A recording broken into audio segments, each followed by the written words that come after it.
Hey man, hello and welcome to Two Grumpy Vets and a Dude. This is a show that each week allows for three friends to get together and live life intentionally.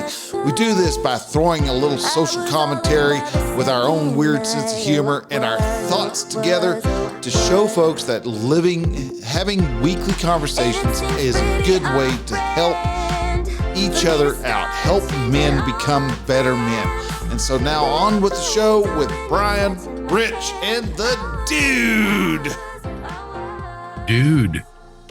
What's up, you handsome devil? Not much, man. What's up with you? Oh, just fucking living life. Yeah. Well, Don't know whose life. At Yeah. least you're on the right side of the daisies. Well, that's what they say. But truly, where is the better place? Well, it depends on what day it is. To be honest, I ain't gonna lie, dude. Okay, so a very great day on earth ain't worth a bad day in heaven. And you ain't going to have a bad day in heaven either. Well, this is true. This is true. Now, I have not met anybody that has come back to confirm that, but I believe. No, same And here. I most definitely believe. And one day I'll get there. Some days, I think about rushing it, but God has his time. Right. But would love to go and meet him. Oh yeah, most definitely. And yeah, like you, some days it's it's been thought of. I ain't gonna lie. I ain't gonna shy away from it. But I then sit there and think it's like, well, I'm upright, and there has to be a reason I'm upright. So, all right, well, I'll just enjoy the day and wait until it's my time. Yeah, I gotcha. But yeah, I had to go have an MRI at the VA yesterday. For what? For what? My back, my middle part of my back. Good God, that fucking killed me. Well, they're not meant to be freaking a lounge chair. Well, they could. If Now, they it would wanted, they could. You're right. They could. But, No. well, just think of what a boobie feels like getting a mammogram x-ray. I've had women explain to me what it feels like, and yeah, I don't know. I'm good.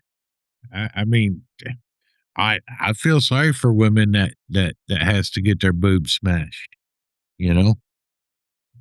Oh shit! Bryan says he will be on in a bit. He apparently Jana.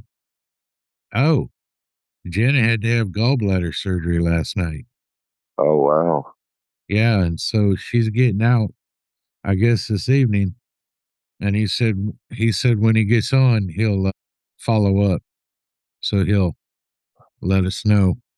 Well, at least she's okay. That's a good thing. Yeah. And what the heck would you need an emergency gallbladder surgery for?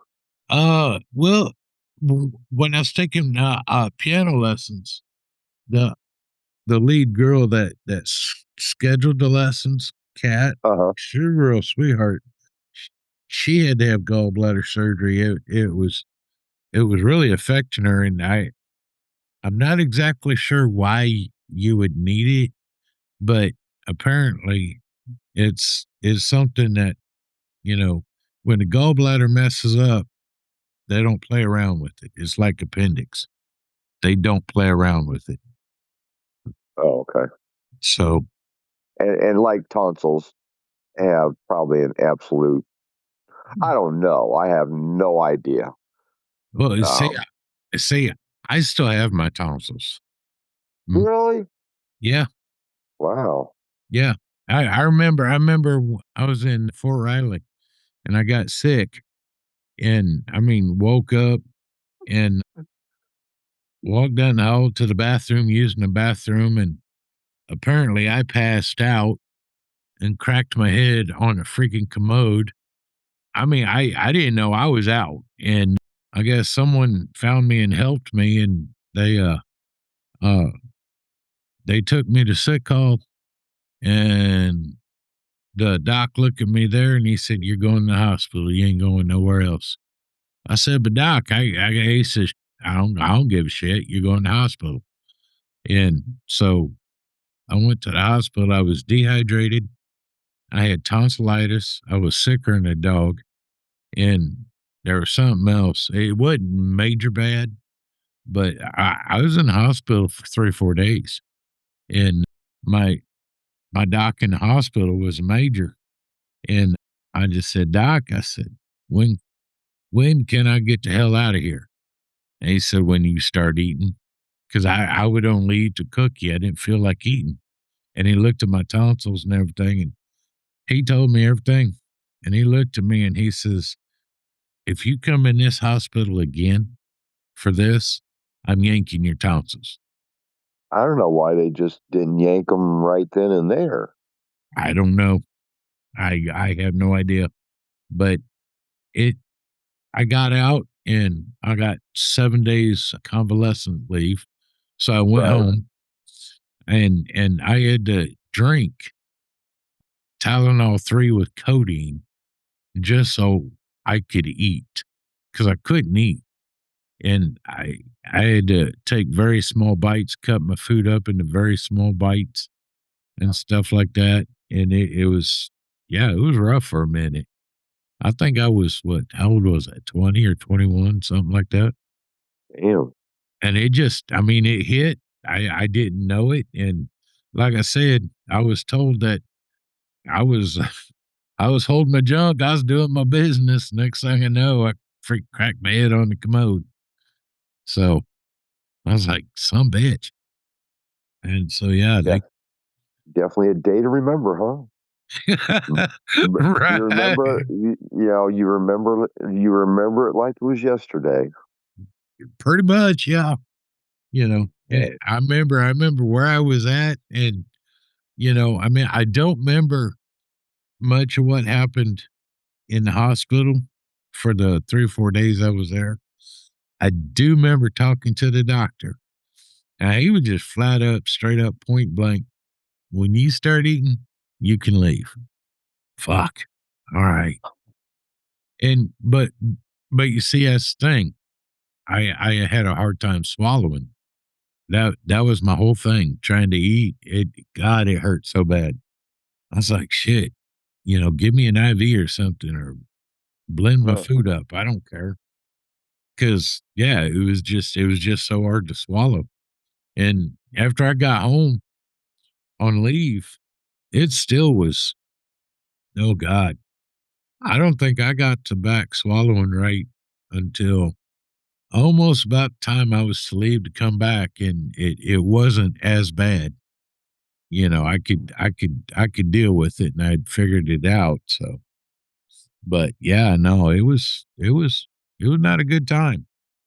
It was not Mai Tais and palm trees, that's for sure. I bet you it wasn't. Uh, But I yeah, didn't mind the free 7 days of leave though. well, yeah, when I got the disc removed out of my neck, I was on, what did I get? 30 days, Oh wow! I believe. So, Um, so they and took a disc out of your neck. oh yeah, it blew up. Did they put one back in? No, no, Oh, they just said, okay, you don't need that one. pretty much because I was beyond blessed because the two vertebra were naturally starting, the bones were naturally starting to fuse together, and they fused in the perfect spot to where I have yet to have any ridiculous nerve pain since they went in and picked out all the pieces. Yeah, it was blown up. Oh wow. Well, Yeah. I mean, at least they was able to do that, and get it took care of. Yeah.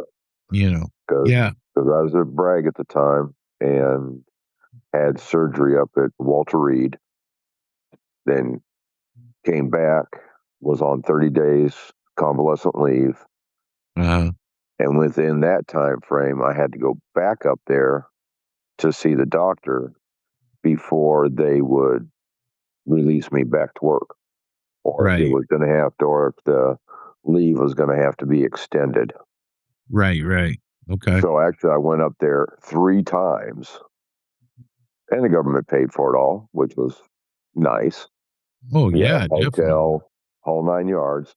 So the initial seeing of the doctor, and then they did the MRI and whatever else they did. I don't remember. And then coming back, then getting surgery scheduled, having surgery, and then going back up for my follow up after surgery. Right. Okay. And so the doc, when I came back up there, and everything was good, because when they pick those pieces out of the nerve canal, oh my God, I woke up with no nerve pain. I was like, wow. My God, thank you. So when I went back for my post-surgery exam, the doctor just presented me with one statement. It wasn't a question. It was partially a question, but it was more of a statement. Okay. He says, the next time you jump, because I was still on jump status, I was in the 82nd. He said, the next time you jump, you could possibly, you have, well, what did he say? Greater than a 99% chance, if you land wrong, becoming a quadriplegic. Oh wow. Do you still want to be on jump status? I'm like, well, doc, the way you presented that, nah, I'm good. Right. I life after the military, still have, a considerable amount of life in the military still to go. So, yeah, they medically terminated me from jump status. Okay. And that's when I got sent to Fort Sill, Oklahoma. And I was an instructor for the next 3.5 years at the schoolhouse. So you can't be at Bragg if you're not on jump status? You can be. Yeah, well, you know what? With my MOS, I don't know. Okay. As being a gun bunny, yes, you can be there without being on jump status. Okay. A 13 Fox, because the 155s that were there at Bragg were a core support element. So all the 13 Foxes were in the 82nd, or they were in the 18th Airborne Corps, but were still on jump status. So my MOS specifically, no. I'm sure that there was no slots available at Fort Bragg if you're not on jump status for my specific MOS. Okay. So I had to go play in the schoolhouse for a few years, which was nice. Never Right. went out to the field. Huh? Pretty much. Oh, Never went out to the field. Pretty nice. much 9 to 5 and for the longest time, probably for about the first year and a half I was there, I did PT on my own if I did it at all, Right. because I was still maintaining a 290 and above PT test the whole time I was there. Okay. But they finally had it to where, all the instructors would be doing PT in the morning, as our unit. Right. Yeah, that sucked. Then I had to get up at freaking PT hours Oh, because dark PT 30. started dark 30, 6:30. So I had to fucking be up like the rest of the army. I couldn't sleep in till, you know, 7 Noon. o'clock. Well, Yeah. no, I still had to go and instruct. But, getting up at say 6:30, quarter to 7, doing what I had to do at the house and make it to work instructing when I had to be there. Right. But unfortunately that changed, so that kind of sucked. Yeah. But at least you didn't have to go out in the field. This is true. I had fun going out in the field, but I hated it when I come back, because I had to clean all my gear, put it all up, and then we had to go to the motor pool, and all the damn signal rats would be cleaning their vehicles and stuff, and getting everything done out of the field. Then of course, oh, this broke, oh, this broke, oh, this broke. I was busier than a one-legged man at a butt kick contest. Yeah, probably for several weeks. Oh yeah, that's why. That's why. I mean, we actually got exempted from PT. We said pass PT test, but we got exempted from PT because we had such a workload. Well, yeah, when mechanized forces break shit, they're not just going to break it part of the way. Oh They're no. going to fucking, full out send. Oh yes. That is no lie. And it was funny when I got to Korea and I had my own shop for a while. And just because they didn't have a 52 Delta, which at the time was say a generator mechanic. Oh, okay. I was a 63 Bravo, but I had worked on 3K generators. And so Okay. they had a shop just for generators, and that's where they put me. And I was there, I don't know, a couple months and doing that. And I wound up on a Saturday getting pulled in to change a Hemet tire. Okay. A Hemet tire. The tire, Yeah. the tire alone weighs probably 400 pounds, not counting Yeah, the that's rim. not to include not counting the rim, not counting the run flat disc on the inside with the Yeah, rim. no. And you see, and the thing is, this tire is probably 6.5, 7 foot around, 8 foot around. Yeah. I mean, to lay Uh-huh. across it, you could actually sleep across the Hemet tire. I mean, I won't say comfortably, but you can do it. I was going to say, definitely not comfortably, but yeah, you can do it. But anyway, and the rim, okay, it's not a normal rim because you got like 20 bolts and nuts in the center of that bitch. And Yeah.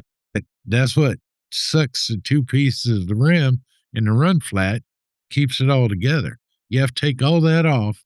Well, break the bead first, but take them nuts and bolts out and then pull both halves of the rim out and the run flat, fix the tire, or if you have a new one, change it. And if it's a new one, of course, the rubber isn't soft or flexible. Oh, never malleable. New tires are never No, that way.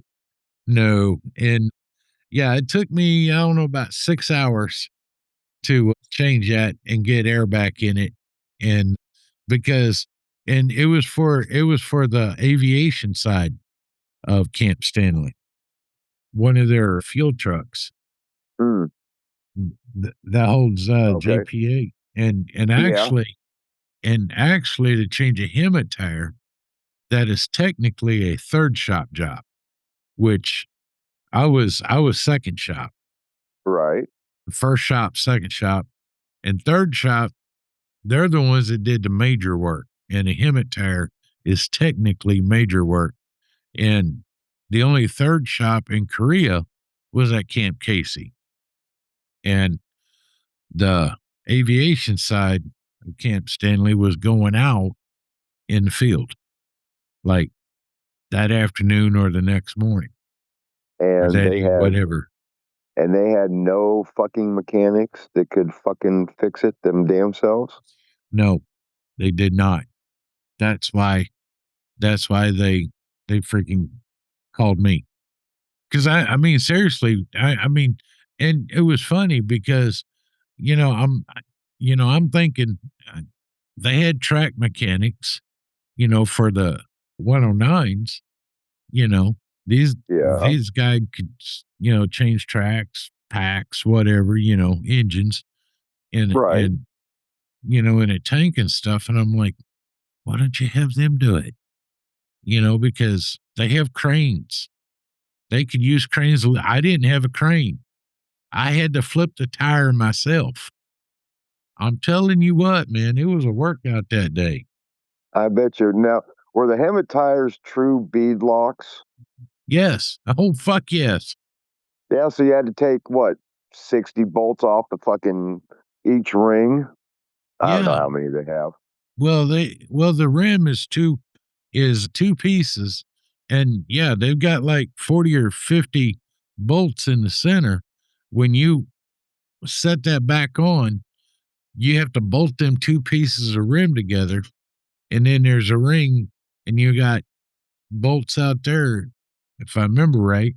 And because of the beadlock ring. Yeah. Yeah, they are true beadlocks. They are a pain in the ass because these bolts ain't tiny. I mean, I think I was using a 3/4 inch socket and wrench. Probably, yeah. Easily. And I didn't have no power tools. I had hand tools, man. Yeah, I was not blessed with power tools. Fuck that. I would have been going someplace and say, we need an air tank, generator. I need some fucking air tools. Yeah, fuck that shit. I'd be saying, kiss my ass. No, it was a pain. And I mean, I did want, I don't have it anymore. And because someone stole it from me, pissed me to fuck off. I got done, and the LT that had asked me to help out, we were walking back, and, I was fixing to go to the barracks and have the rest of my Saturday. Yeah, pass the fuck out. Yeah. And he gave me a challenge coin. Okay. A lieutenant with a challenge coin. Yes, a lieutenant. Because field battery or the whole battalion.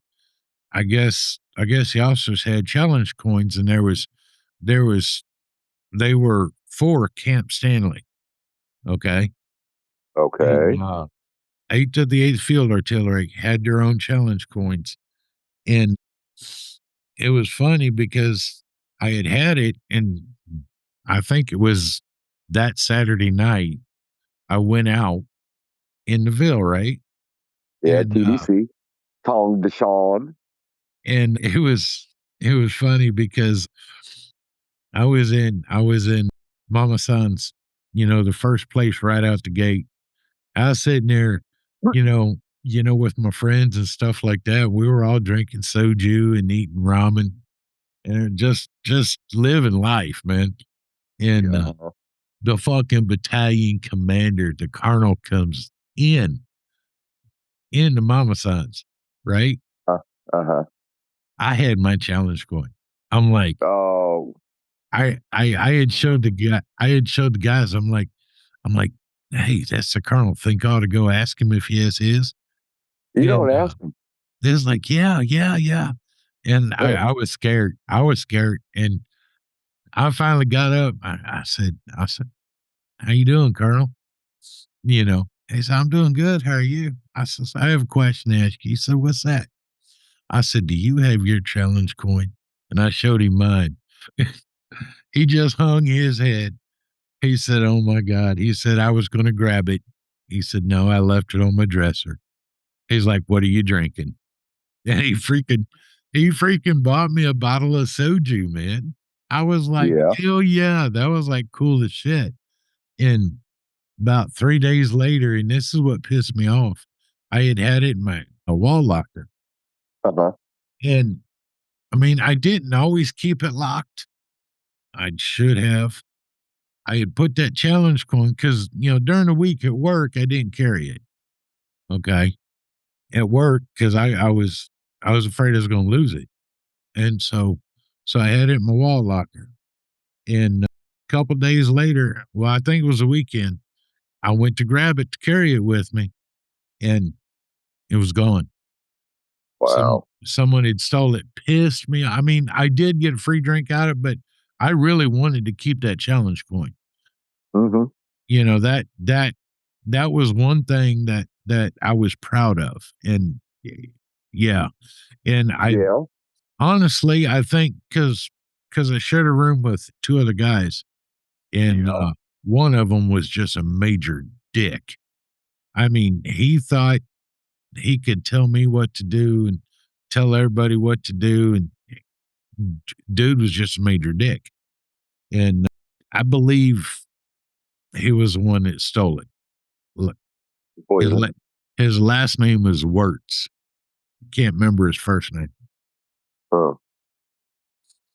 So let's see. I have 1, 2, 3, 4, 5, 2, 4, 6, 8, 10 challenge coins that I haven't lost. Right. I mean, there were some nice challenge coins that I have no fucking idea where the hell they're at. But Probably in they're the all in my, garage, in a box. you know, if I ever find them, I will definitely put them where the other challenge coins are at, is in my shadow box with Right. my everything from my class A's is in there. My what fucking medal is that? St. Barbara's medal. Yeah, St. Barbara's for the artillery. Yep. Yeah. Okay. So I have that. Then I have all my, ribbons. Yeah, that was the only challenge coin I had ever gotten, Wow. and I really wanted to keep it because it was specific to 8 to the 8 field artillery, Right. Yeah. you know.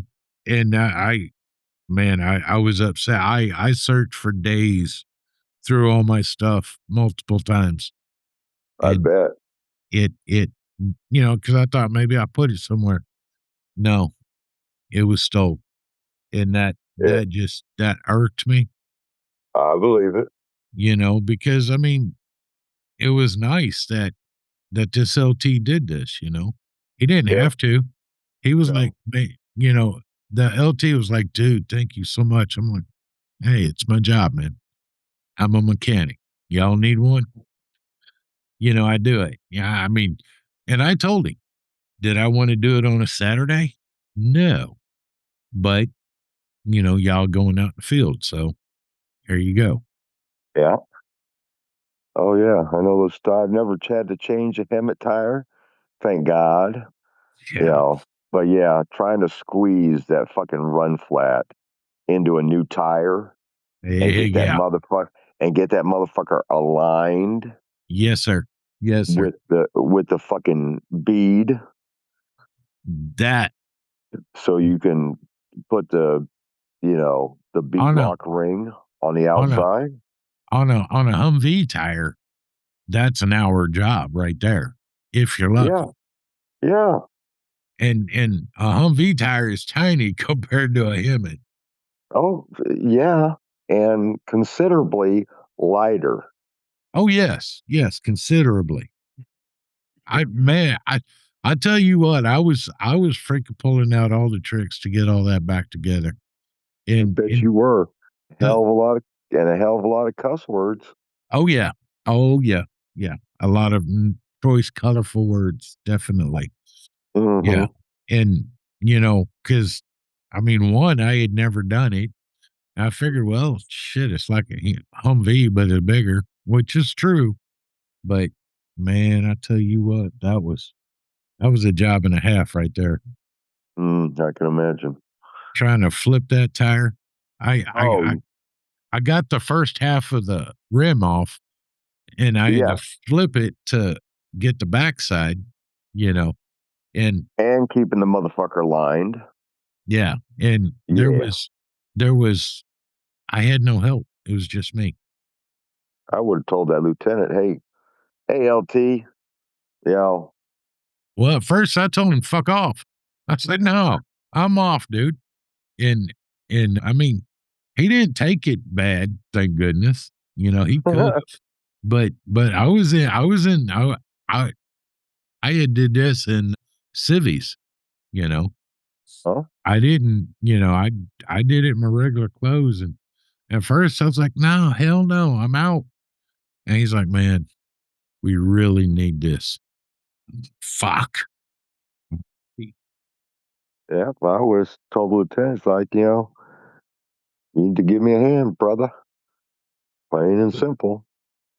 I mean, I did it, got it done, and it like I said, it took most of the day, but it's like, what the hell? What was I gonna do during the day? I was just waiting till nighttime so I could go down in the Ville and get drunk.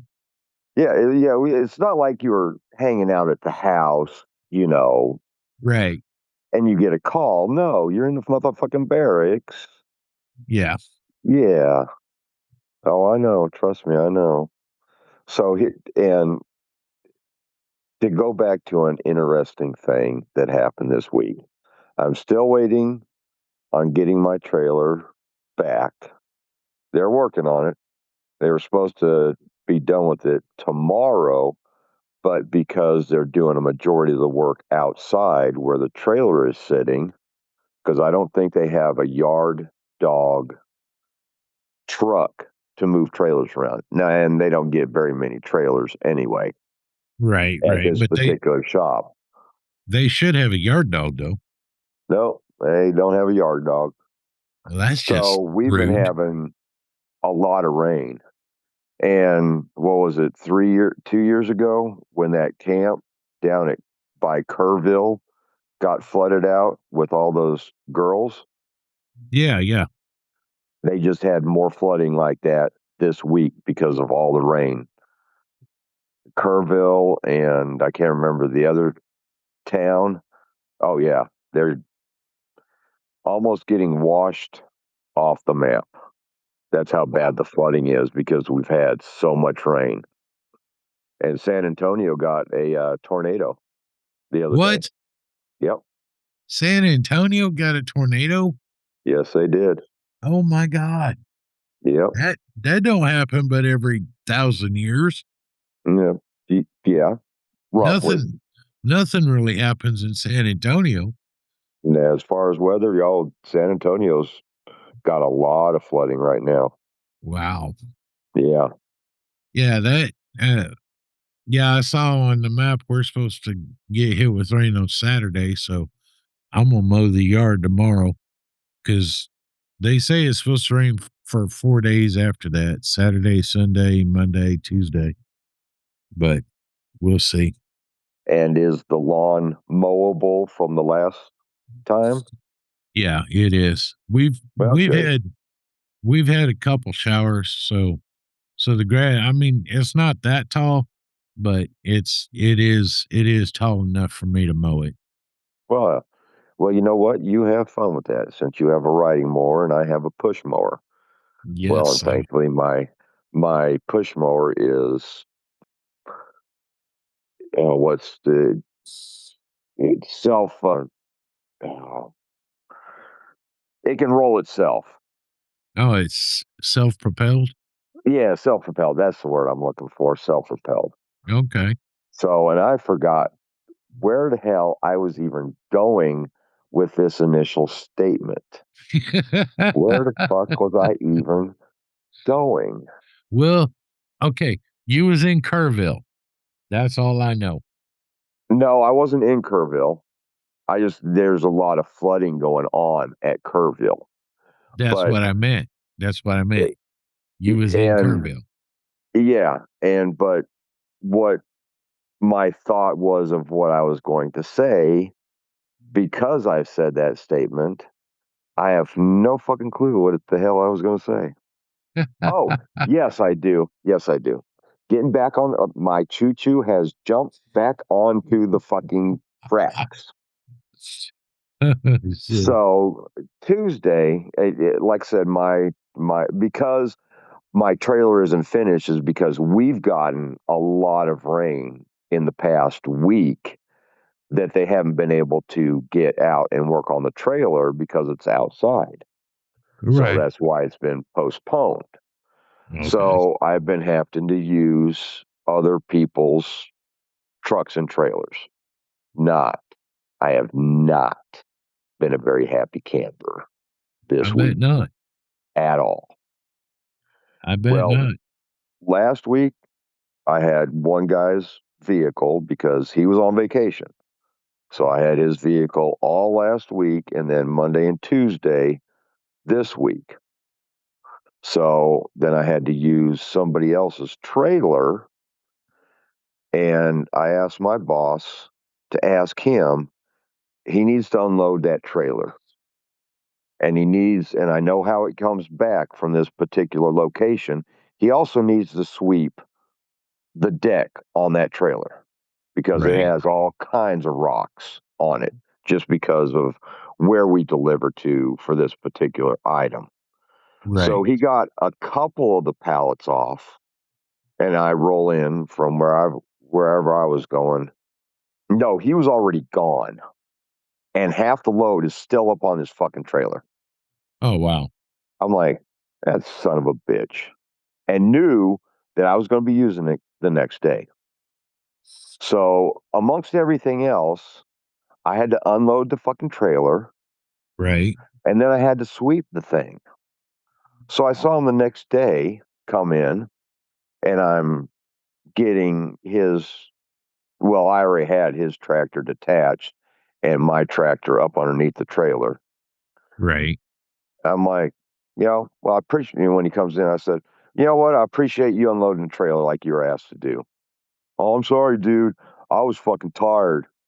And I had an appointment. So, I had to load it earlier in the day. I'm like, yeah, so what? I have to load my trailer as well. His apology doesn't mean shit No. because of his character, period.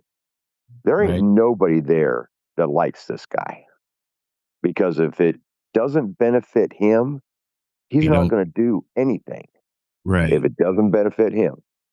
But today, when he got back, I noticed that everything was unloaded so he could put the empty pallets so he could have those empty pallets for tomorrow because it suits him. It Right. benefits him. Right. Right. So when I got back after using his trailer, oh, by the way, I had to put air in 6 out of the 8 tires. I had to put air into them. Wow. Yeah, because I don't fucking trust anybody when it No, I don't. comes to their pre-trip and their post-trips on their trucks Right. at my facility. Period. I don't trust them I don't blame because you. they don't do a pre-trip and a post-trip like I do. Right. My shit is ready to go out onto the road when I leave. Everybody else just kind of, yep, you're right. I got 18 tires. Let's roll. And that's how most of them look at it, except for one. And he was the one that I used his tractor all last week. And I already knew his shit was up to standard because he is like me, but not as in depth as I am. Right. But I could trust his pre-trip and post-trip that his stuff was good. Now, Right. granted, I still got up underneath the trailer, everything. With Eric's trailer, I got the creeper out of our garage Uh-huh. to get up underneath that specific trailer that I had to use on Wednesday because I know he doesn't do shit. Right. So before I used it, I fucking got up underneath there with the fucking creeper. I don't blame you. Yeah. I don't blame So you at all. I do all that. And then he gives me, again, Wednesday morning, he gives me his, all of his excuses and all of his, I'm sorry. And I'm like, no, you're not sorry because it didn't benefit you to unload the trailer and sweep off the deck. Didn't benefit you. So you didn't do it. So Right. when I got back yesterday, I unloaded the trailer. I took my tractor out from me underneath the trailer and parked it behind his tractor. I had no intentions of putting his tractor up underneath his trailer. Oh, hell no. Let him know. And he whined to our boss that I didn't put the tractor back underneath the trailer. I told Mike I had no intentions. I'd have told the guy it doesn't benefit me to do that, so why should I? No, and I had an early route. I had Abilene. Right. So, and that tractor and trailer was another driver's that I had to make sure and got up underneath the fucking trailer and the tractor to make sure it was up to my standards. Right. Because again, I don't trust them the way they do their PMs. Right. So, See, and Abilene is always an early day. So I was gone. Yes, I intentionally did not hook up his tractor to his trailer. And if I see him tomorrow, if I even talk to him tomorrow, and he asks me, well, why didn't you put my tractor back underneath the trailer? I'll tell him, oh, I had no intentions on putting your tractor back underneath the trailer. You saw what time I got back because you were driving out. No, it was already after 5 when I pulled in. right. Yeah, I Guess just what? Guess what? because it don't benefit me. Yeah, I may make that statement. Yeah. I Oh, it mean, doesn't benefit me, so yeah, it's like and I'm not gonna say I'm sorry because I'm not. no. Yeah, that's just wrong of people because I mean, you've been there a long time and this guy's been there and y'all have worked together. You would think, people would do this, to help you out. Because I mean, when I was running, when I was in Virginia running flatbed, I normally pulled the same trailer. I always hooked up unless it was getting worked on, and then I had to pull another trailer or something. Right. But Mhm. if it was someone else's, you know, I mean, we all work together. There's only 5 drivers, and we all, you know, I would pull trucks and swap things and stuff like that and tarps and, you know, and they would do the same for me. You know what I mean? If it needed to be done. So I didn't mind doing that because we all worked together. We didn't see each other a lot, because we all ran different places. But, you know, Yeah. when we got back to the yard, if we had to swap trailers or move a truck or whatnot, we made sure it was all done. It was all complete. So all the driver had to do was come in, get in the truck, put his stuff up, and drive. Yeah. That's the way we worked, you know. And yeah, it made it nice. Yeah. Unfortunately, I don't have that support. Well, I am truly sorry for that because it's just Oh, and it's the same nice. and the same guy on Monday, he knew his marker light and blinker light on the side of the trailer was out on Friday. Right. Didn't tell anybody. Didn't call in for a purchase order. Nothing. Wow. Then calls Max, which is our usual Cox mechanic, mobile mechanic, Right. calls him at the house Sunday night and says, I need a fucking trailer light. And Max is like, okay, I can go be there for a while. I got another job. Right. First thing in the morning. But calls him at the house Sunday night and tells him that his side blinker / marker light on his trailer's out. Doesn't do it on Friday when he finds out about it. He waits till Sunday. Oh, I need it. Yeah. I need it. Yeah, well, you know what, Oh, buddy? and then, You gotta wait. yeah. And then he had called Max, and he was kind of just sitting around, not doing a whole lot. And I walk in. I'm coming from my vehicle because I always drop off my day bag and my lunchbox in my vehicle, and then I go clock in our terminal inside of our building. I don't clock in on the ELD just because I've seen what happens when you clock into with an ELD. So I go into our main terminal computer and clock in. So I'm passing by the truck, and he says, "Hey, do you got a light?" I'm like, "Eric, I ain't even clocked in yet."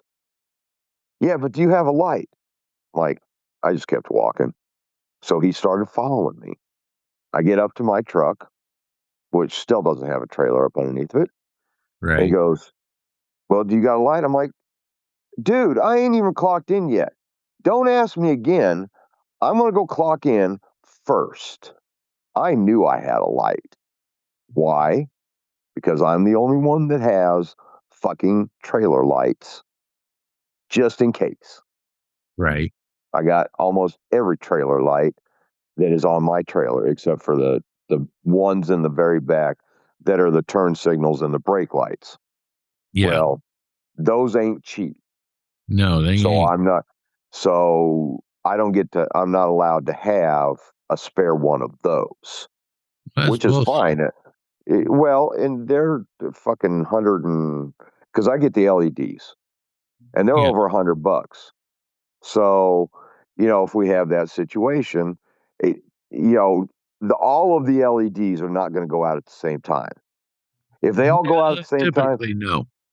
if they all go out at the same time, it's not the light, it's the wiring. Right. Right. It's Something happened with the wiring. So we don't have those readily available, and which is I'm fine. Yeah, I But I get have that all the because rest of the marker lights and the turn lights for the side. So I go into my bag and I'm looking at all my lights, and we have one of the oval ones that'll fit on his trailer. The only thing I didn't know is if he had the identical match that has the same plug. pin. Yeah, the pin plugs that Yeah. are the same. Right. That I didn't know. So we got the light, and I went over to the trailer and looked at it, and they were the same plugs. So he's unpackaging the light, and after he unpackages the light, he looks at me and just stares at me. I'm like, "Don't think." I told him, "Don't think for a minute that I'm replacing this light. This is your trailer, not mine. You replace it." He was expecting me to replace his light. Oh, hell no. I said, "No, this ain't my trailer. This ain't my shit. You do it." Wow. Yeah, he looked at me expecting that I was going to replace it for him. No. Yeah. Yeah. I don't So think. so as soon as I found out that he had the right plugs, I'm like, "You got the light, knock yourself out. Your trailer. Your Right. monkey. Your monkey, your circus." Yep. I left. You see, that's the thing.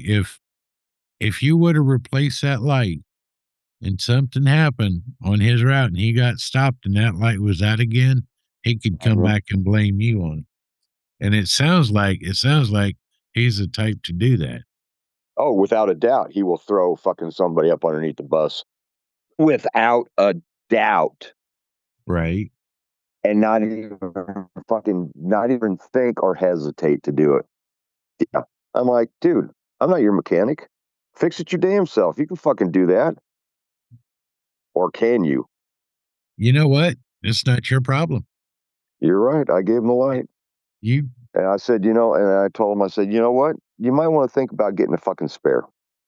Where Oh, are he you going to won't. get it from? Your problem. Oh, he won't. No, he won't. He won't because you Yeah. gave him a light. He knows you have a light. So next time he needs one, he's coming to you. No, yeah. And I'm going to say, you know what? Call Max. Get a PO and call Max, which he had already done. He didn't get the PO because he's a fucking, well, we can't get POs. Yeah. And Max has told him, it's like, all the other drivers can fucking call and get a PO. Why can't you do it?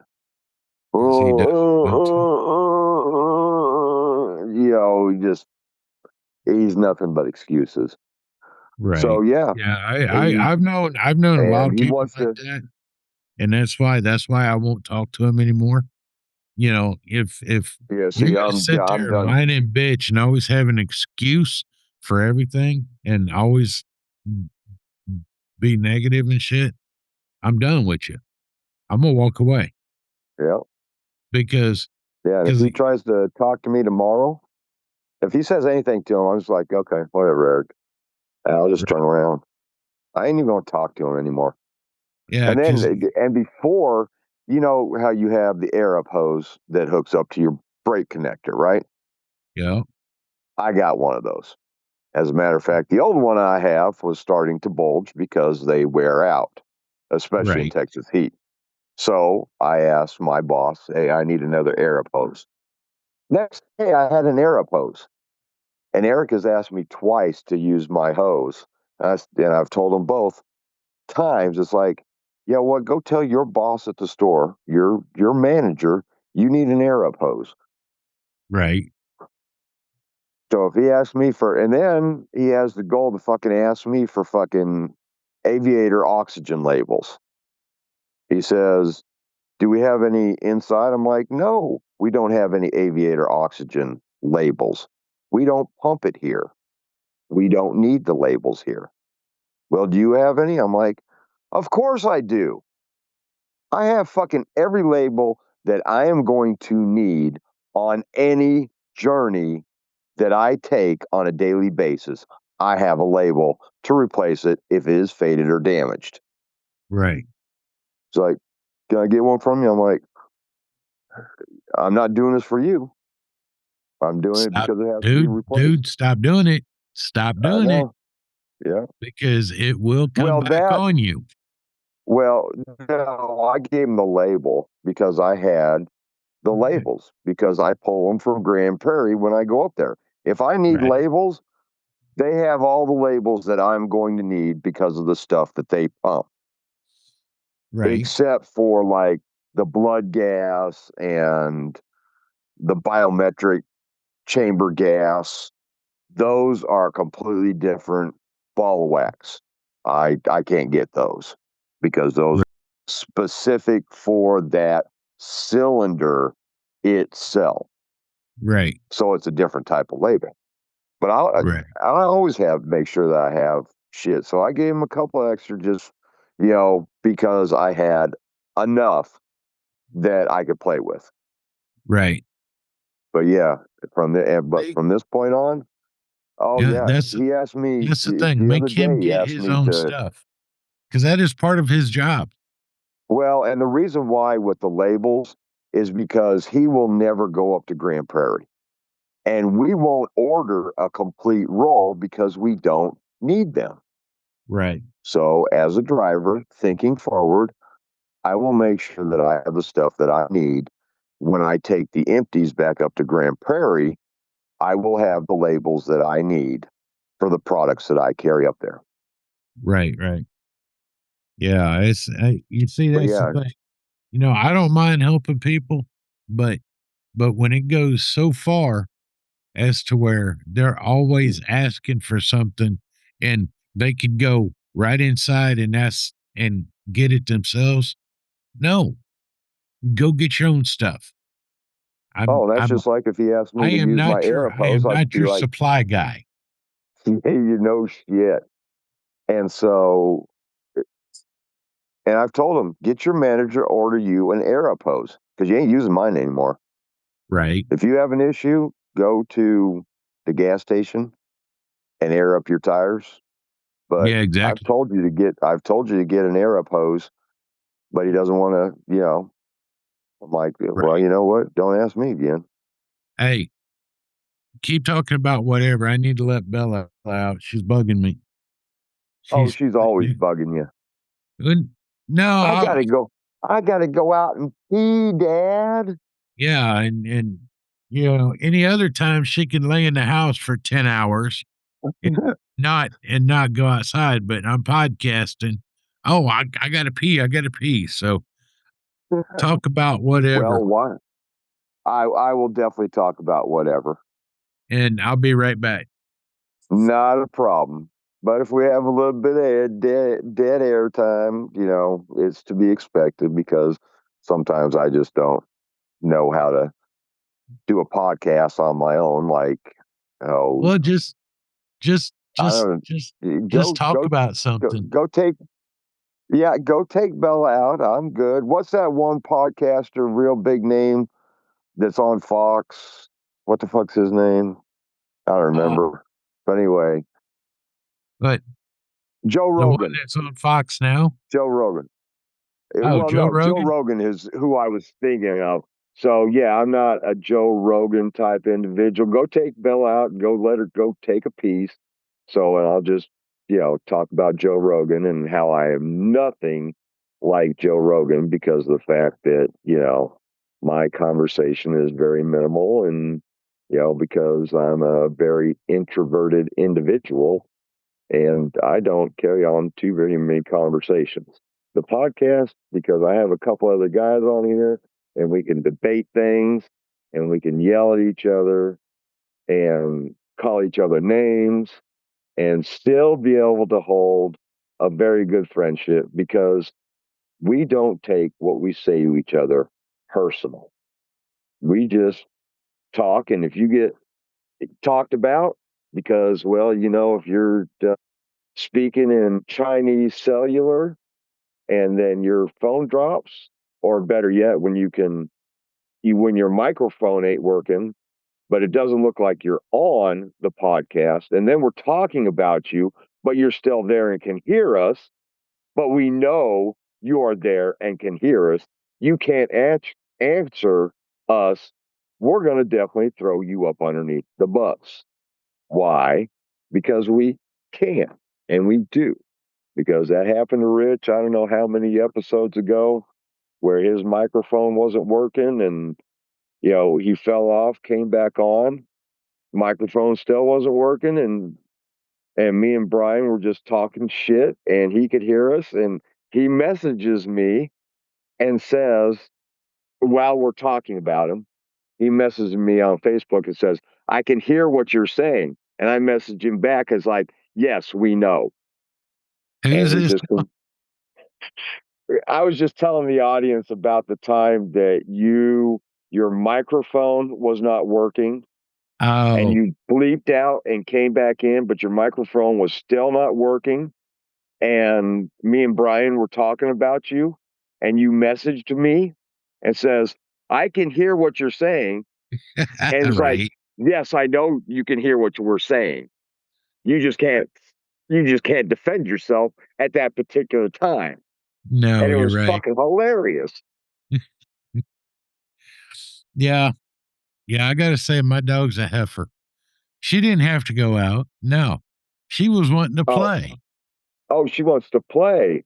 Yeah, because I'm like, I got in the living room. I'm like, all right, let's go, Bella. Let's go potty. And she's just all wanting to play. And I could tell. I'm like, really? You're a heifer. No, we can't play right. I told you I'm podcasting. And she knows this because I do this every week. And it's funny because, like I said before I walked out, she can lay on her bed all day long and won't ask to go out. I've got to say, come on, let's go. And sometimes she'll sit there and like, I'm not going. And then I'm like, Bella. And and then she comes, I'm like, go potty, and everything like this. And so I let her out, and she doesn't run out, do her business, and come back in. No. So when she runs out, I close the door and I walk away from the door, because the first thing she does is comes right back to that top step, waiting on me to let her back in. And it's like, no, you didn't go potty yet. And I've seen her I'll, do it quite a few times. yeah. And so normally I'll come either back in here, watch TV for about 10 minutes or so. And by the time I go to let her in, and I know when she's potted, because when she comes in, right at the door, she'll get all excited and everything, and then she tears through the house and jumps on her bed and then plays with her, throws her toys. Oh my God, dude, it's freaking hilarious. You ought to see her eat now. She has to do a little dance and like A little dance. Yeah. Oh yeah, you'll see in October when she eats. She goes up to her bowl and like throws her head back, steps back a few steps, goes back up to the bowl, grabs one, maybe two pieces, brings them over by the chair, eats them. Then she goes and eats. Oh yeah, it's whole freaking production, man. It's funny as shit. I mean, I'll definitely see it when I come down in October. you will. So. It's funny. I tell you, and yeah, I don't know. It's just funny to watch her. Like today, I had to go get her heartworm medicine, and flea and tick medicine. Yeah. And they now put it in a chew, beef flavored chew. Okay. And so I bought 6 months worth, and I got a free dose, because this shit's expensive, man. It was $131 for 6 months. Wow. Yeah. And so when I got back to the Jeep, because Bella was in the back, I'm like, here you go, sweetheart. And she sniffed it, kind of licked it, and wouldn't touch it. I'm like, what? Because, and so I'm like, all right, fine. So I picked it up, put it back in the thing. And when we got home, I threw it in her bowl. And I said, you're going to eat it. and about 5 minutes later, she walks over to her bowl, pulls it out. Okay. And drops it, and then treats it like it's something bad for a minute. And then she takes a bite, a small bite. And when she does this, she's laying flat on the floor, right? And the thing is in between her paws, and she's eating it in the tiniest little bite she can. And then she eats the whole thing, winds up eating the whole thing. And it's like, oh my God, girl. She makes a big deal out of it. I mean, she's a drama queen, dude. I mean, a big drama queen. More so than the last time I saw her, huh? Mm-hmm. Oh, okay. Oh, it is amplified now, dude. Oh, wow. And now I will say, though, because, I had to go to VA yesterday, and I left her at home. And, I got my partial back, so I've got all my teeth back. Well, that's good. Yeah, I figured. Now you don't have to gum. No, but I mean, I had gotten used to it, because, I mean, yeah, I hadn't had him in like a month. And so. What happened? Did they break, or they were just not fitting right, or? No, they had broke. And okay. They had broke, and I had they had broke back in May, and I had to wait like 2 or 3 weeks, because I was going to the dentist anyway to get my teeth cleaned. Right. And then so that day I took him in, and that was when the girl said, "Oh, come back around 2." Excuse me? I'm going to be here till about 11, tell the girls or whoever to stop what they're doing for a minute, fix my shit real quick. We'll kill two birds with one stone. Oh no, couldn't do that. So I'm like, just freaking call me when they're done. And so I got my teeth cleaned, and of course they didn't call me. So that was like June 9th. And I had to go back for my MRI yesterday. And so I left a little early and went up to the window. They're like, "Do you have an appointment?" I said, "No." I said, I'd just like to know if I could pick up my partial. And so I had to go in and see the girl, and she, made sure everything fit and all like that. And I popped him back in. I said, "Thank you. I'm out." And then I drove around to the front of the VA, used the valet, and then you and the valet. Oh, dude, I love the valet, man. The valet at the VA, really? I use it. We have valet at our VA here in Temple as well. Oh, okay. I don't use them. Why? It's free, dude. I know it's free. It's going to take me an extra 100 steps to get to the point where I parked to where where I would have dropped it off at the valet. And my fat ass needs to fucking walk. Well, you see, the thing is with me is you're right. Walking, I mean, I have gotten better, but because at the dentist down here at the VA, the dentist have to park decent amount away from the door. So I've got to walk in and then walk through the halls and then go to the dentist and then walk back out to the Jeep. And so I used the valet, and then I had to walk all the way to the other end of the building and then take the elevator and then walk some more. And I tell you, I mean, I can do it, but it hurts like a bitch, man. I ain't gonna lie to you. I know. I completely understand with what your physical attributes currently to my physical attributes. I can walk. Right. So I need to walk. Hell, I should probably start walking at night. Well, I mean, now I will say I did all this walking without my cane. Well, that's good. Yeah. So it's I mean, it kills me. I'm hurting, but and I'm not, I probably can't, well, I know I can't walk as fast as you can, and just because of your stride and everything, but I'm not as slow as I was last year. I do know that. Well, that's good. Well, that is good. I mean, and trust me, I'll probably test you.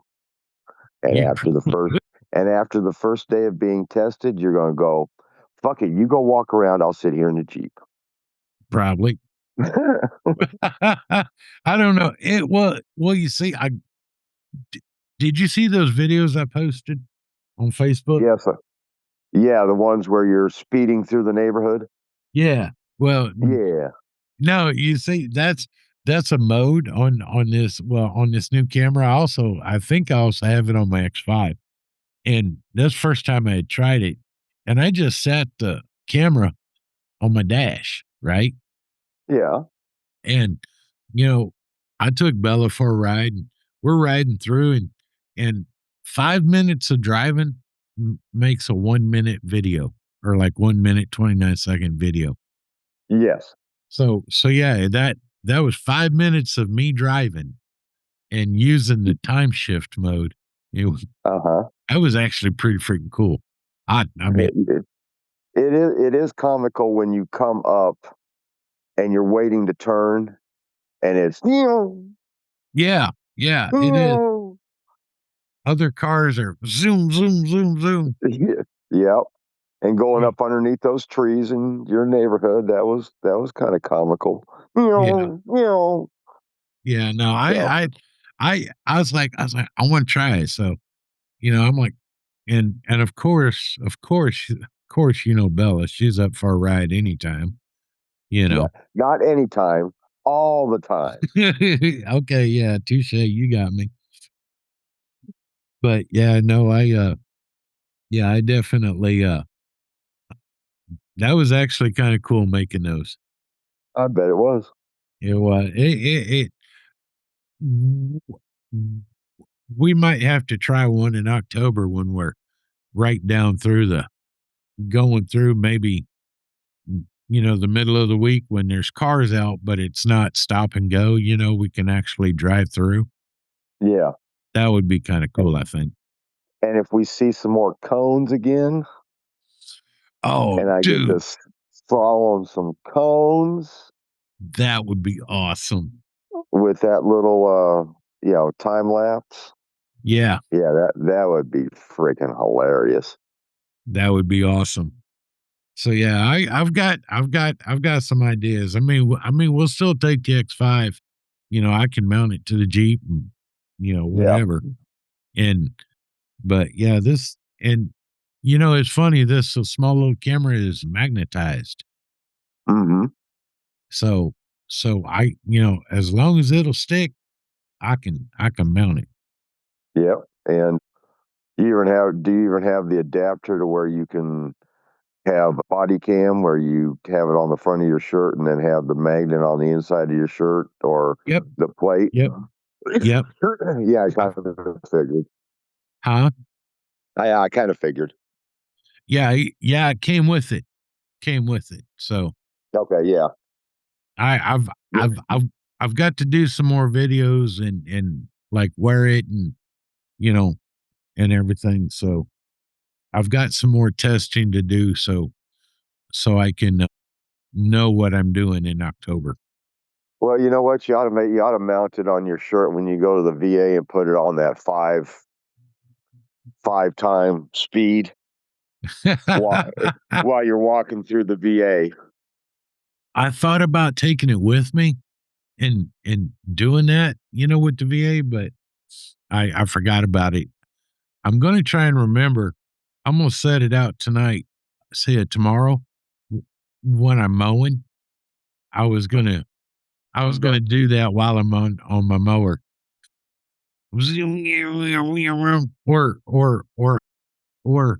I don't have to wear it. I could put it on a tripod because I've got a tripod and just, put it in the backyard. And yeah, I'll do that. Video you mowing and then, multiply the speed times 5. Yeah. There you go. That would look better. Okay. Or eventually you'll do both.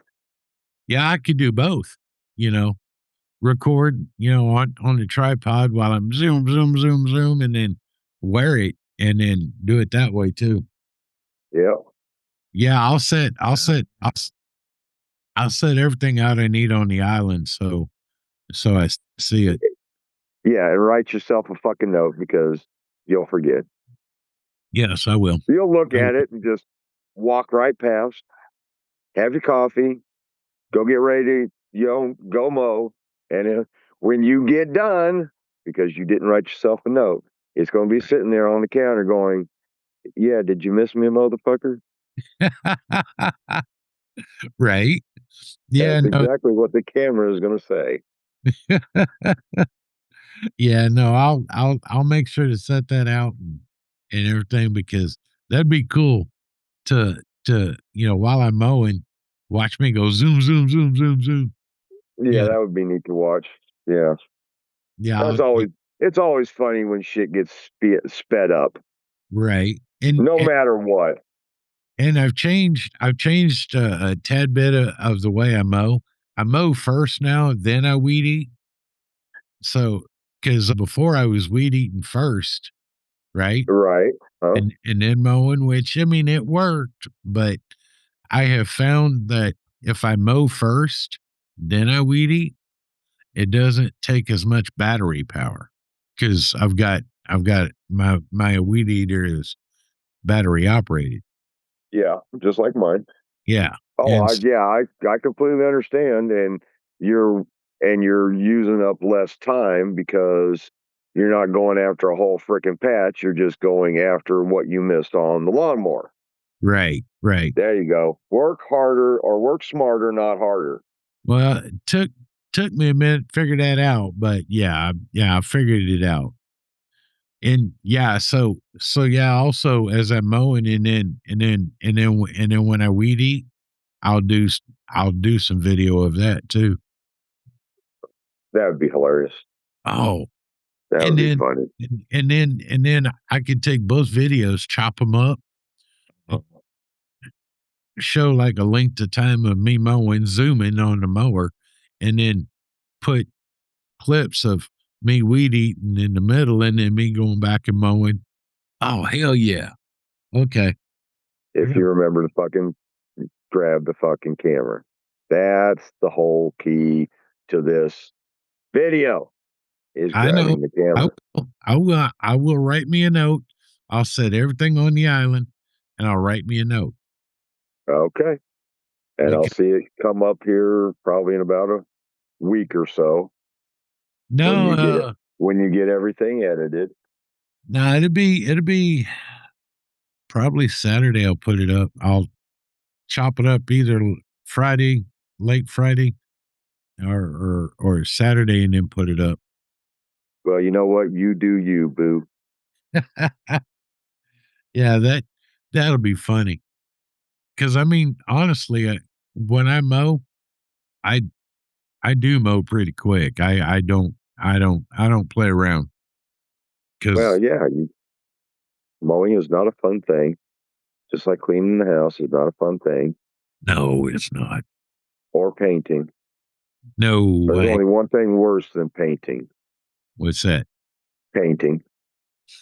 Right.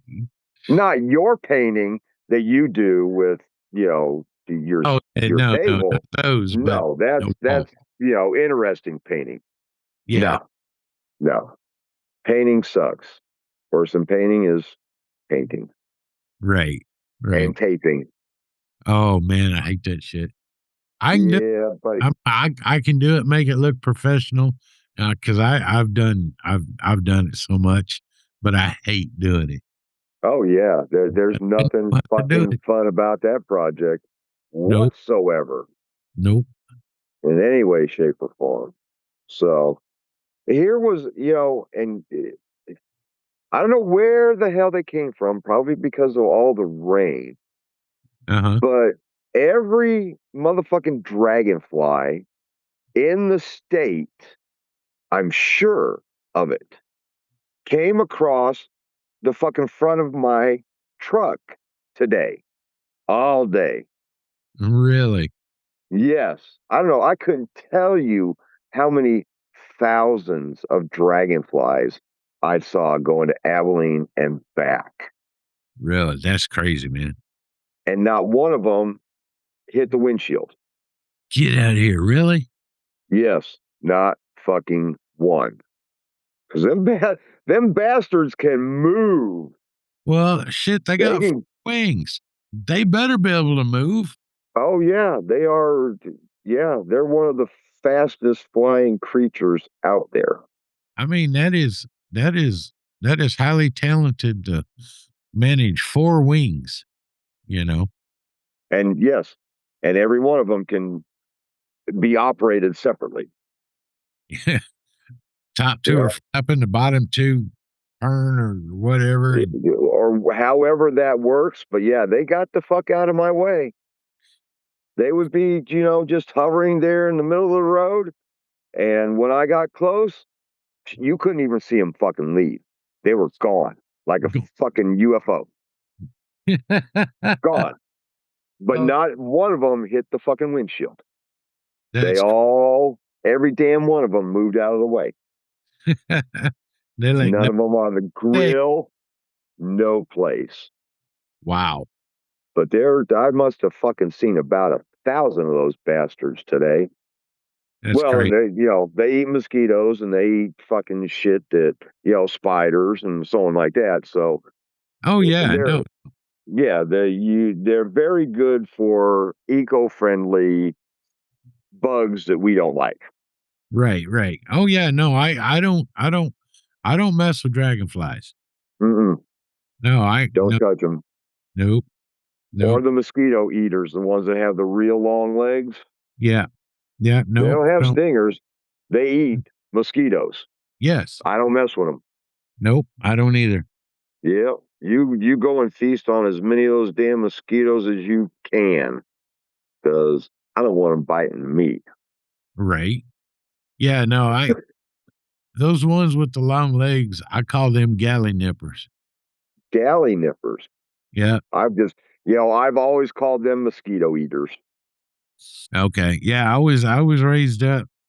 That's what everyone called them when I was growing up. Galley nippers. Galley nippers. Wow. Don't know where the name come from, but Some old farmer probably. on a porch whittling a stick. Probably. Yeah, I've always heard them called that, and that's the only name I know 'em by is galley nippers. Yeah. Wow. You learn something new every day. Even though that's Right. not their, scientific name. Well, No, hell, even a mosquito's scientific name is not mosquito.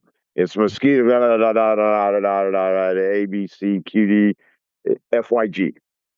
Yeah. you're good. Yeah. I'll say mosquito. I don't need to say the whole damn thing. So, But yeah. yeah, no, those two I'll leave and a black snake. I don't like snakes, but a black snake, I'll leave a black snake alone too. Yeah, because they probably, eat mice and varmint and so on like that, don't they? Yep. Yeah. Yep. Yep. And I will say one thing though, and it irks me. I finally got because for a while, especially when we had all that rain, God, I had skeeters. I'd go Oh, outside yeah. and it was, buffet time for the skeeters on me. Yeah. Yeah. And so I had gotten in my yard I had ant hills. Uh-huh. I'm talking Yeah. pop overnight. Little fuck Yeah. work constantly. And Yeah. so I had gotten some stuff and I sprayed most all my yard. Okay. And Mm. this stuff was for skeeters, ants, a whole bunch of other bugs. And so I sprayed the yard real good and everything. And so I don't have no ants. The skeeters are tamed down. Okay. Well, and because you had standing water in the backyard Well, yeah. is why. In the front yard. And I mean, yeah. All over. Yeah. Yeah, I Mhm. had standing water.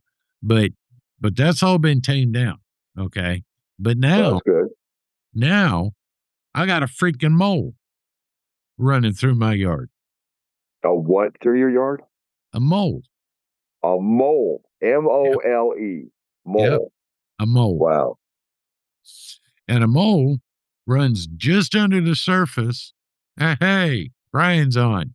Yeah, Finally. finally.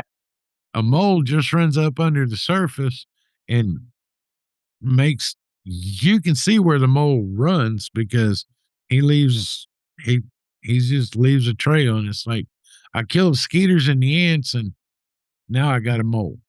Got a mole.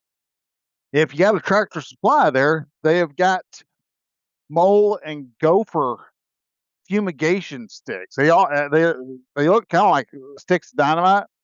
Really? Yeah, and basically what it is, it puts out like cyanide gas or something like that. I don't know if it's cyanide, but it puts out some type of gas. And Something that affects- you light a fuse. Well, you open up the tunnel a bit and you light the fuse. You shove it in the hole, cover it up, and just let it burn and smoke itself. Yep. Really? Yep. We do have We- Tractor Supply. I might have to go check that out. Yeah. And yeah, that's a good thing to. That's what I normally will use. I think I've still got a stick of it up here somewhere. Okay. Yeah, right there. It is called Amdro Gopher Gasser. Holy Okay. shit! I got a brand new one. Yeah, Amdro makes it. It's let's see here. Potassium nitrate, sulfur, and carbon Yeah, see, I are the couldn't fuck active with it. ingredients. So about Yeah.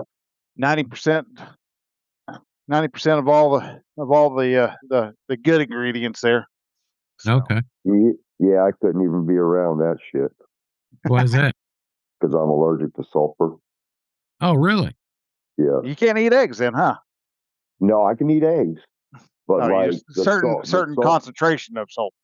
yeah, like sulfur hexafluoride that they put in the nitrous oxide, so people don't huff it. But Oh, just surface, even getting on my skin, like match heads are made out of right. sulfur. Yeah. If when I was younger, if I swiped a match head across my skin, oh, I get a rash. Really? Yep. What about now? Have you tried it? Not recently, and I carry lighters, so I don't have to worry about matches. So Right. know, Now, you see, I've got lighters as well, but I also have matches because in case I lose or can't find a lighter, or, they've all gone out for some reason, I forgot to buy any, I've got a way to light something, whether it's well, a cigarette or, if there's a storm, yeah. I always keep a box of, box of matches. yep, always. Yeah. Oh, I got you. I got you. No, I just don't have any matches. So, Just because, but I'm not gonna because I know that I'm allergic to sulfur. I'm just not gonna screw with them. right. Now, yeah, I'll have them to, like you said, if you can't find a lighter, but lighters just seem to fucking multiply in my pocket for some godly reason. They just fall into your pocket somehow. I wish I had a problem.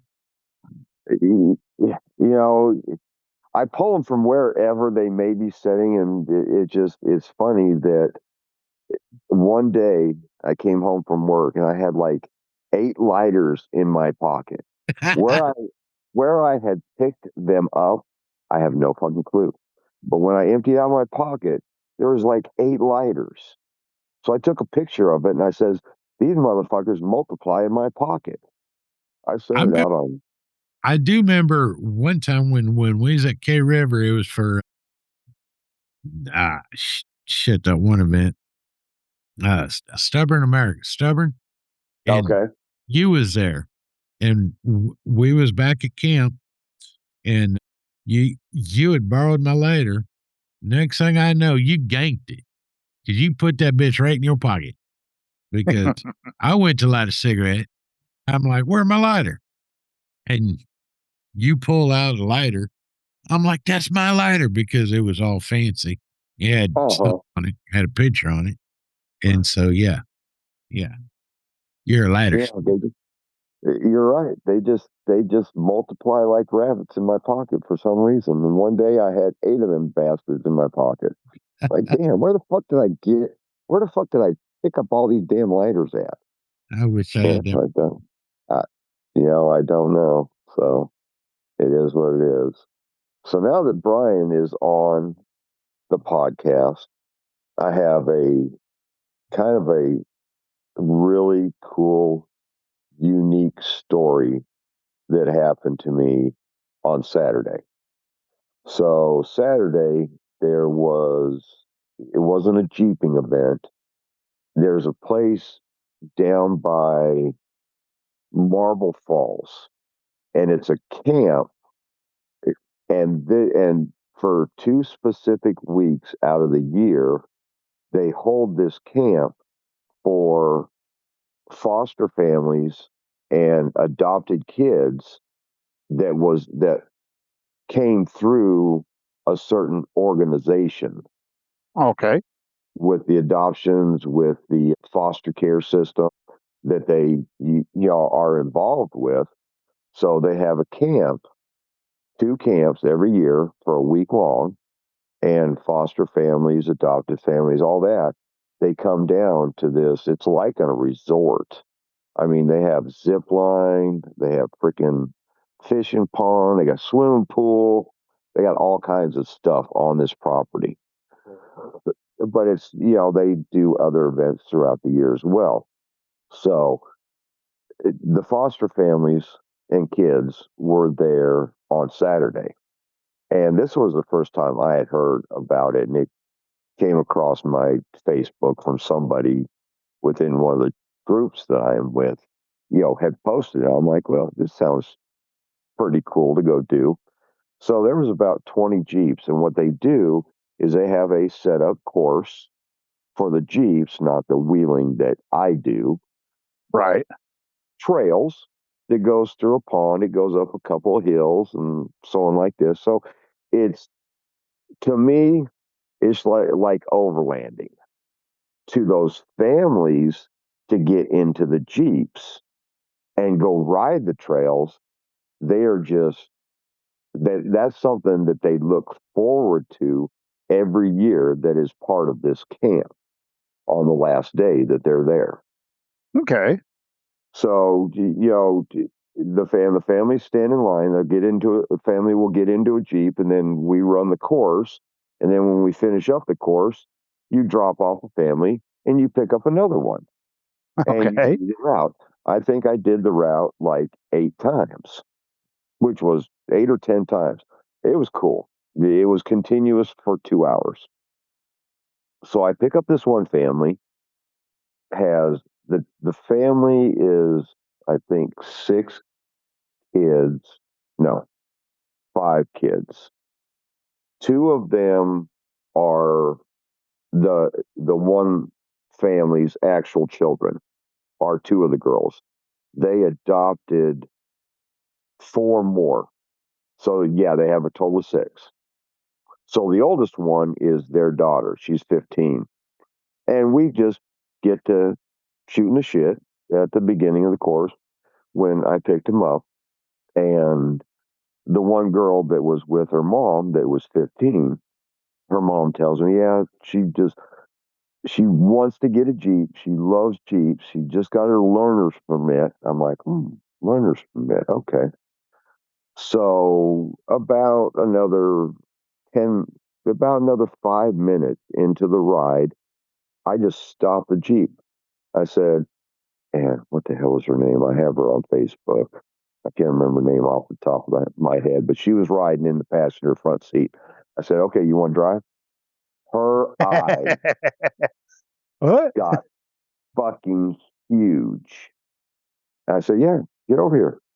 I'll let you drive through the trails, because we weren't doing anything that was going to hurt the Jeep whatsoever. Right. Hell, I was in 2-wheel drive and hadn't aired down the tires. That's how mild the course was. So she was just her flabbergasted, to say the least. I said, yeah, let's get the seat set up to where you can reach the pedals and all that. Yeah, she was still kind of rocky, it would press down on the accelerator a little hard, but she doesn't know my Jeep. I know Right. how to push the accelerator on what I am doing on the trails, same way with the brake. Well, this was a brand new vehicle to her. Right. And with limited driving experience, because she had just gotten her learner's permit. So she was, a little bit hard on the gas. I'm like, okay, not so hard. So, but I never once did I get angry at her. And she got a little bit into the trees. I said, well, we need to bring it over to the right, because you're spinning the tires. We need to get back on the trail and get out of the trees. Now, don't get me wrong. It's not going to hurt my feelings if you scratch the Jeep with the trees. Been there, done that. I don't know how many hundreds of times. So I let her drive probably about 2/3 of the course. And it was a pretty drop down coming into the creek. It was like the edge, and you drop straight down. And Okay. the tire and the water at the creek came up to my running boards. And I'm running 37s, which, okay, I don't care if the water gets in the Jeep either, because it's flowing water. It's not stagnant water. So if it gets in the Jeep, whatever. I don't have any carpet. The inside of the Jeep is going to get a little bit wet. not a big deal. So let her drive that, and then we crossed the creek. We were almost done. I said, we need to switch back because I don't know how the coordinators at the park, even though her mom was in the Jeep, how the coordinators, would handle that if one of the kids was driving my Jeep. Didn't know how they were going to feel about it. So we switched. I got back in the driver's seat and I dropped him off. Her grin was wrapped around her ears probably fucking 3 times. That's how wide her smile was. It was just awesome to see that. And then when I came back around, I picked up another family. And then I get back there and I get out of the Jeep and I pointed at her. And she looks at me. I said, come here with my finger. So mom, and then one of the younger daughters was with her the first time, mom, and one of the younger daughters. So the second time, the oldest adopted sibling was in the vehicle. She was again in the driver's or in the passenger's front seat. And when I got to the specific place, I said, okay, let's switch. And again, her eyes just got huge and mom was in the vehicle the whole time. Right. So she got to drive some of the trails and got to, drop down into the creek and do the creek. And she was just loving every second that she was behind that wheel. Awesome. That's cool. And the third time, it was the 3 youngest kids and her. The 3 youngest were in the back, and then she was in the passenger front. And because mom was not going that particular time, I said, we'll take the other siblings, but I can't let you drive this time. She's like, oh, I completely understand because mom wasn't in the vehicle. Right. So we get done with the course for the day, and 2 of the youngest asked me if I was going to stay for dinner because we were invited. Any of the Jeep drivers that wanted to stay for dinner were welcome to stay. So 2 of those youngest daughters said, yeah, you need to sit next to me. And the other one said, yeah, you need to sit next to me. I'm like, okay, then I guess I could be in the middle of the 2 of you. And I got in line with them. Yeah. And they directed me to where I needed to sit at so that they can both be on either side of me so we could just talk and hang out. But then I hadn't met the dad yet. And, we were just all conversing. And dad had gotten the full skinny about her being able to drive out on the trails, not once, but twice.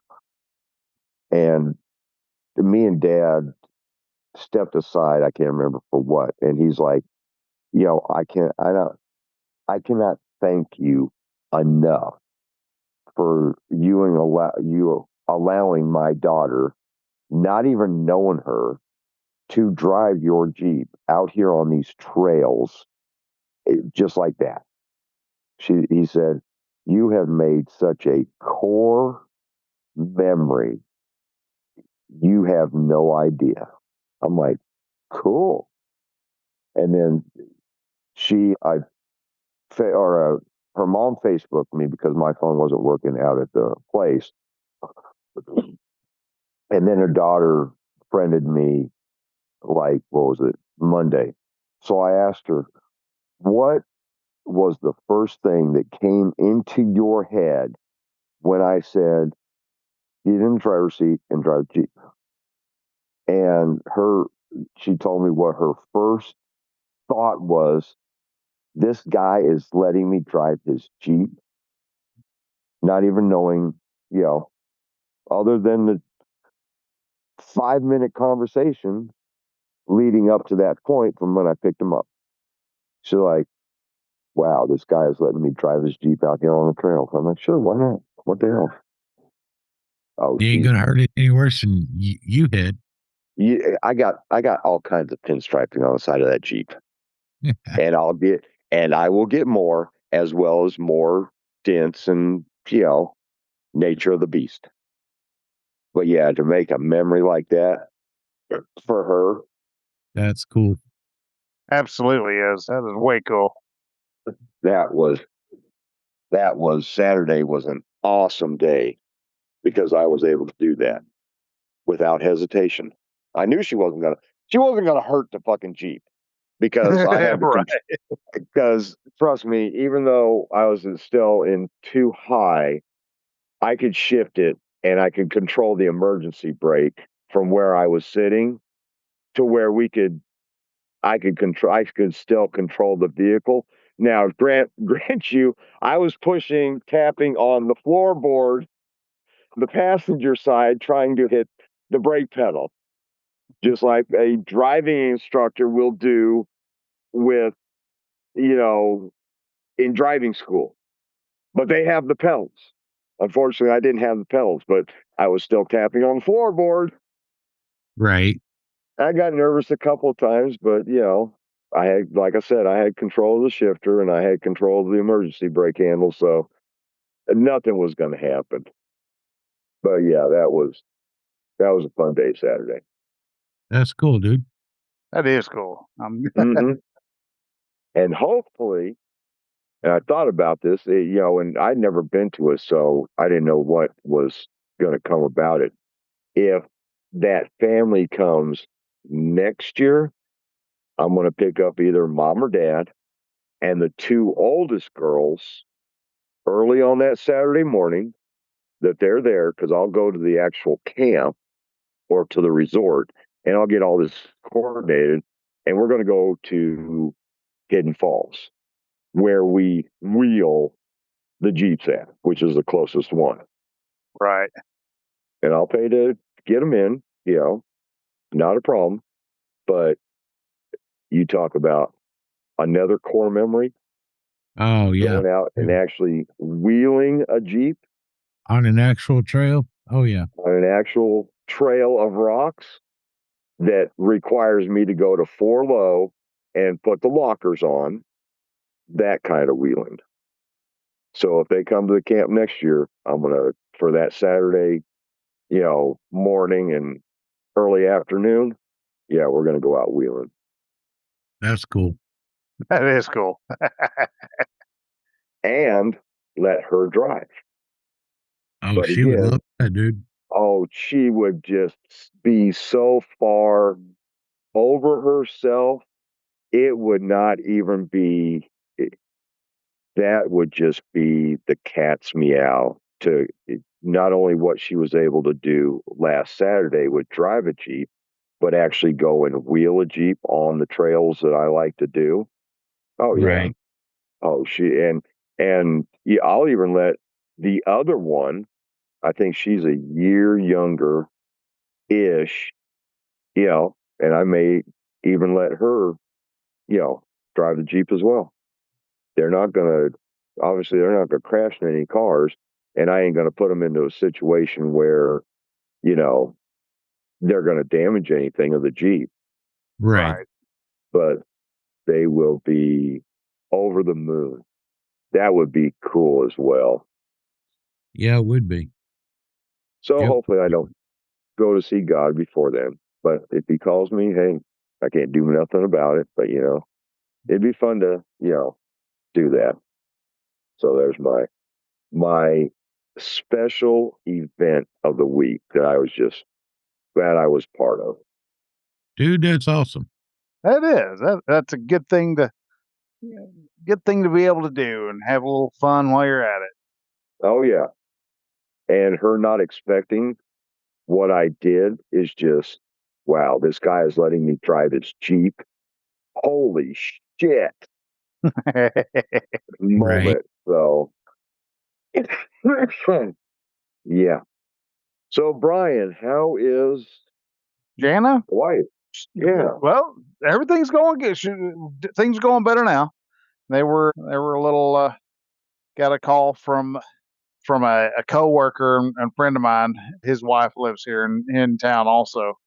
And she called up. She's like, "Hey, just gonna let you know we had to take Jana to the hospital. She's having a gallbladder attack and stuff." And we're like, "Oh my," So it went. They finding out what was going on and weren't sure if she was needing to be needing surgery or not or what. But apparently, they got finished doing some preliminary tests and decided, yeah, we're gonna go ahead and yank that bad boy out of here while we can. And so, they went ahead and did so. Okay. Well, is she And feeling better? she's feeling better, a lot better now than she was. Apparently, she was not feeling none too well. Well, and what the hell does a gallbladder do anyway, other than fucking take up space? It contains some digestive enzymes that are found in bile. It's your gallbladder. It holds the bile that your liver produces, and so whenever a lot of times though, depending on what is actually going on with the body, a lot of times it can, and the bile that collects will actually solidify and become a stone, and so it's okay. And so she had the conditions that were just right to have to have a gallstone, and she had one roughly, if I had to guess, probably about a quarter in diameter, size of a quarter, round, and a little oblong shaped. Jana said that it looked a bit like a lava rock, which I guess it was a bit. She's saying it was a bit lumpy and kind of misshapen. So it wasn't like a smooth. Oh, okay. Yeah, okay. So yeah, I got you for gallstones, and I've heard people trying to piss out a gallstone is like fucking. Oh, those are kidney stones. Oh, kidney stones. I'm sorry. Oh, you're My good. bad. Yeah. I mean, yeah, kidney stones are painful too. But yes, they are. As Rich says, I can attest to that. Trying to pass one of those motherfuckers is like, yeah, getting your pee-pee slammed in the fucking door. Now, I've never had to pass one, so I've not experienced it yet. So, well, you see, with me, it was funny. I was 14. I was in school, and I had one hit, and I never did pass it, or if I did, I never felt it. But the pain it caused, apparently, it just dissolved and went away because I never felt it come through my pee-pee. And but I spent a day or two in the hospital, and because at the time I was the youngest person to ever have a kidney stone. really? This was like 1984, 85. I was because usually it's an older person thing, like the age we're at now. Right. But no, I was the doc told me, he says, there's never been a young person have a kidney stone. You're the first. And I'm like, holy cow. I'm like, get it out of me. He's like, nope. It's like, I don't want to be the first. Right. I mean, yeah, normally I do want to be the first, but not this time. Yeah. I'm good. So let somebody else have it. Spread the love. Yeah. Yeah, no, I've never had gallstones or anything like that, thank goodness.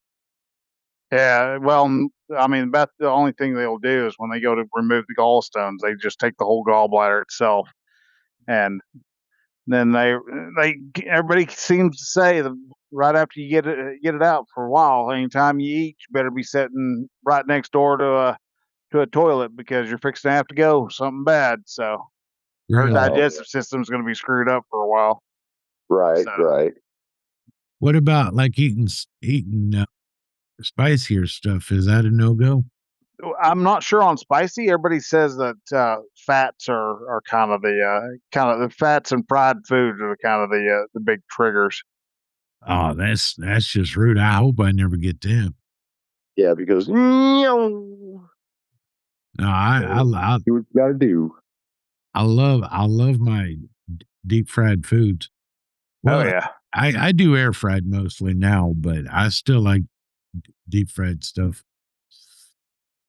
So, I but got yeah, to have she is as good as can be. Now I mean, granted, she's a little sore and she's got to deal with all the gas they pump into you when they do a laparoscopic procedure. But Right. Yeah.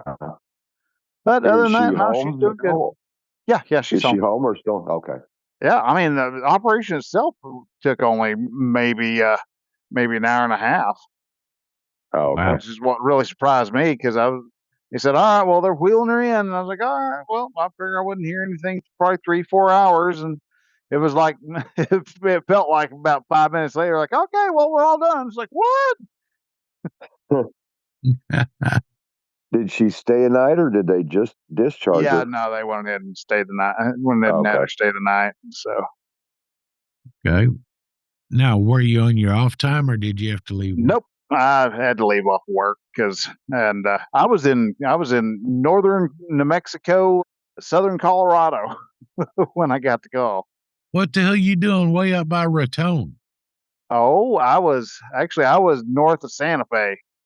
Yeah, you was up near you was up near Raton, New Mexico, which is the A first. little further east, further east than where I was because it was Raton and Raton Pass and all that. Those are Yeah. that's just right next to closer to the Texas Panhandle than anything. But yeah, we were up in like the Ute Reservation area. Yeah. Okay. So And by saying the name of that town, it's yeah, Uvalde. That's You. close to. That is close to where what was the name of it? Kerrville. Kerrville. Okay. Yeah, they're flooding out again.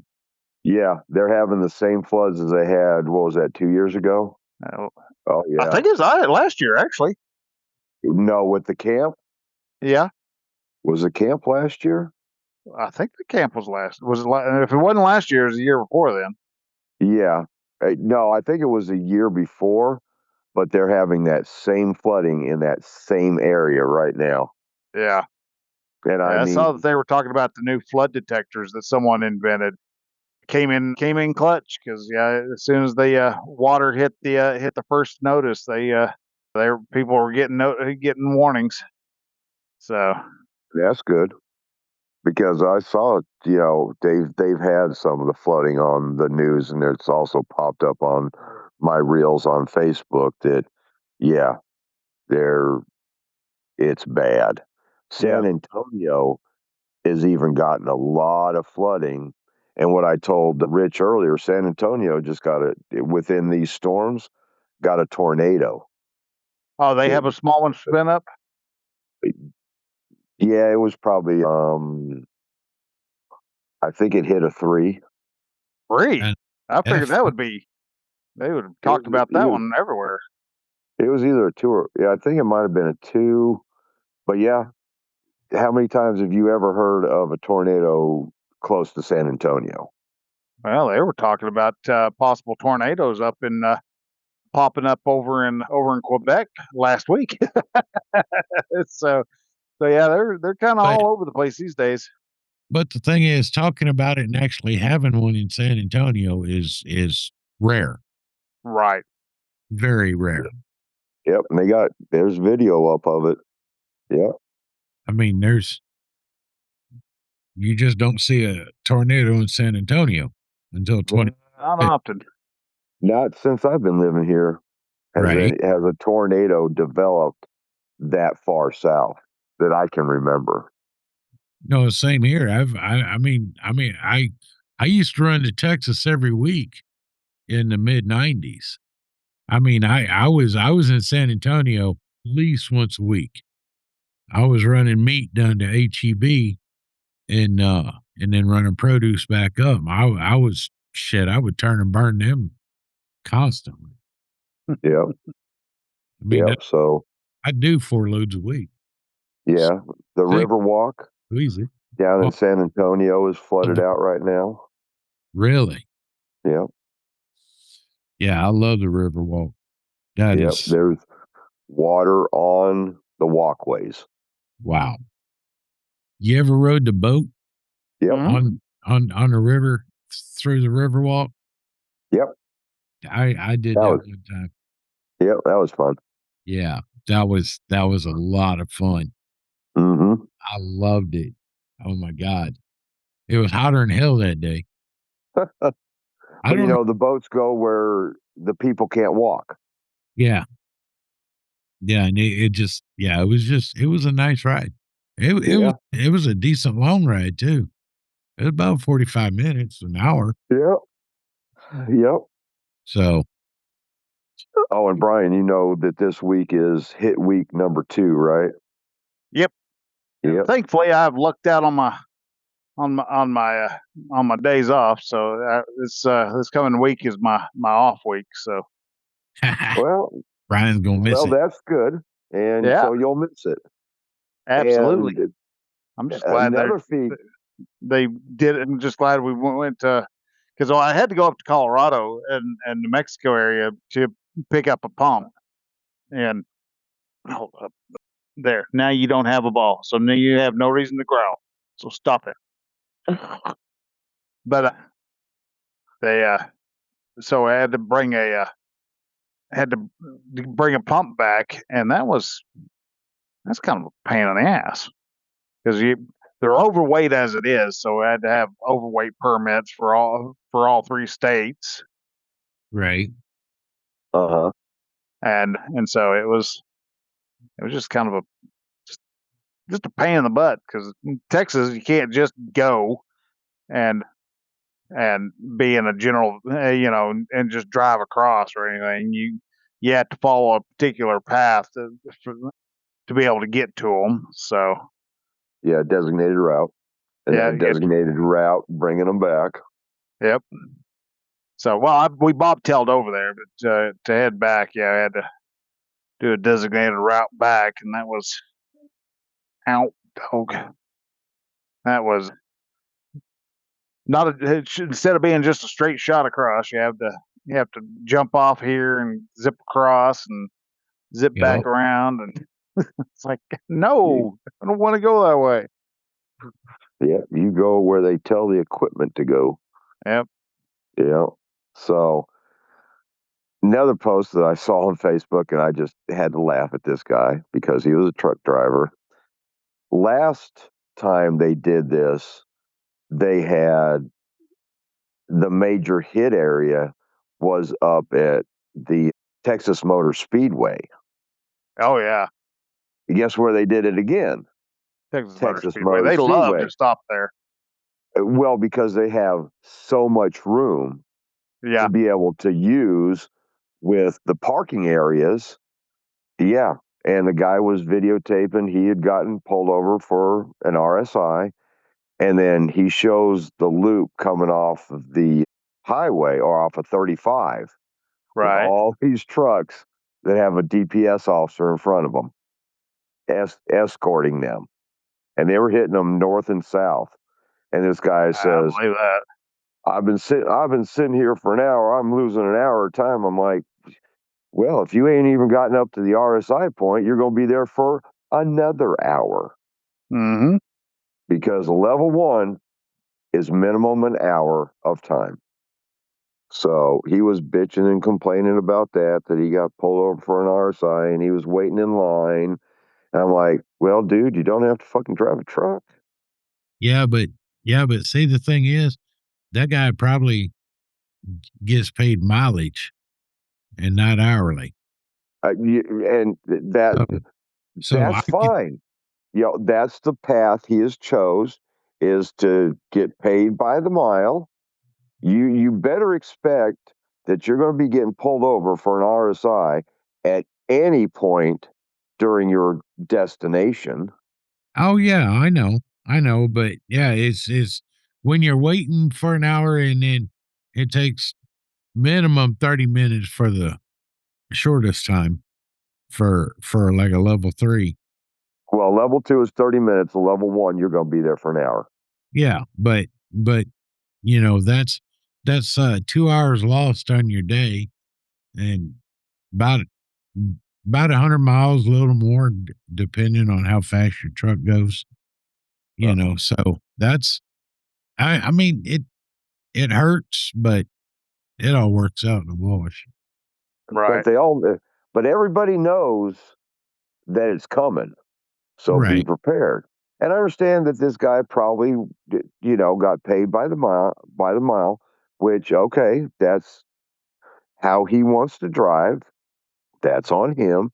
I get paid by the hour. So if I sit there for an hour, I want to get paid for an hour sitting there. And I will continue on with the rest of my day. But I'm fortunate to be able to do that. But see, here's the thing though. Truck drivers, they bitch. That's what they do. That's what we do. Exactly. You're right. Not everything. You're right. I resemble that remark. I did when I was driving. Hell, I still bitch. What am I talking about? Oh, you'll never stop. No. And you still hate four-wheelers. Yes, I do. Even in my four-wheel Jeep, I still hate four-wheelers. Oh, man. Yeah, because they're fucking stupid. Yeah, they are. Dumbasses. Wanted to ride me. Well, fuck you. And they for whatever reason, they're still allowed to breed. I know, right? What's up with that? And now that we have warning labels on everything, we cannot properly weed out the gene pool for stupidity. Because now we got warning labels on Tide Pods. Do not eat. Do not drink the battery acid. Or the antifreeze. Or the antifreeze. Yeah. Don't, please. No matter how sweet it tastes. You need to weed yourself out. Natural selection needs to become prevalent again. Yes, it does. It very much does. It would straighten out a lot of things. It really would.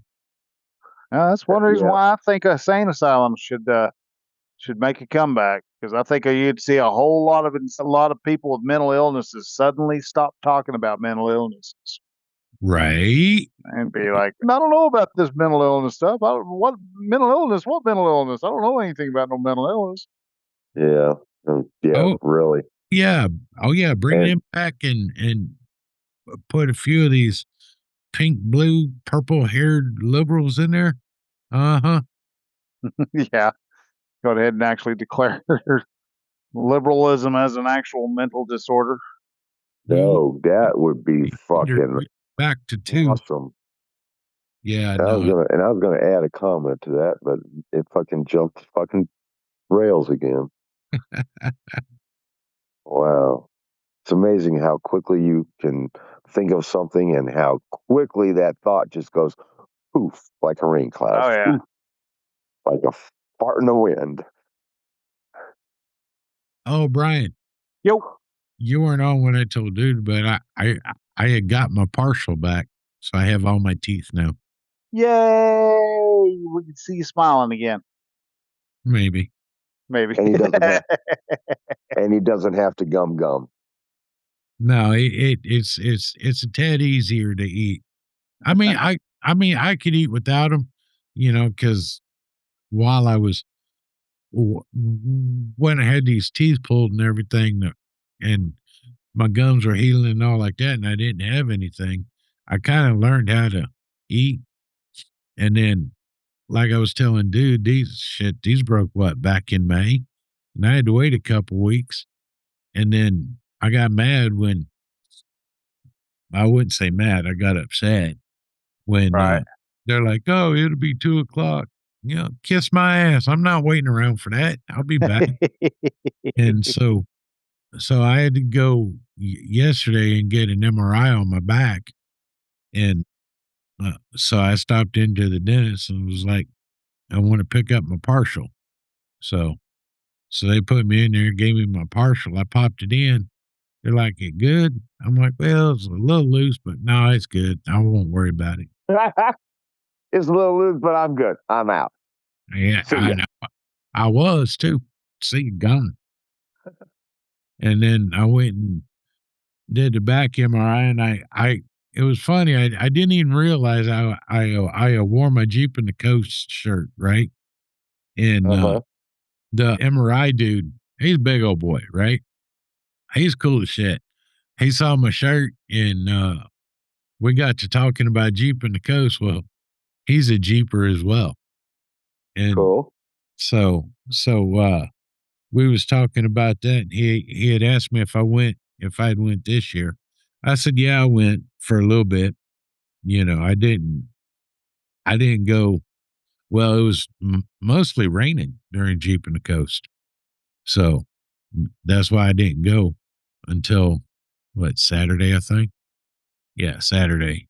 I went. I didn't even go to the vendor village because they moved everything, dude. Did they? Well, Jeep Central is at the same place, with that bar with multiple levels. Yeah. And remember over where we parked beside the bar by Waffle House? Well, all that was blocked off, and that's the vendor village now. And they had parking on the other side where vendor village used to be. And when I went on Saturday, I didn't see hardly many Jeeps at all. It was mostly cars cruising through Jeep Central, where all the Jeeps were supposed to be. Nope. Right? None. Nope. I mean, I saw a lot of them parked. In the numbers, I think they said there was 2,900. So the numbers were down this year. Well, yeah. Because last year there was, I think, closer to 5,000. So.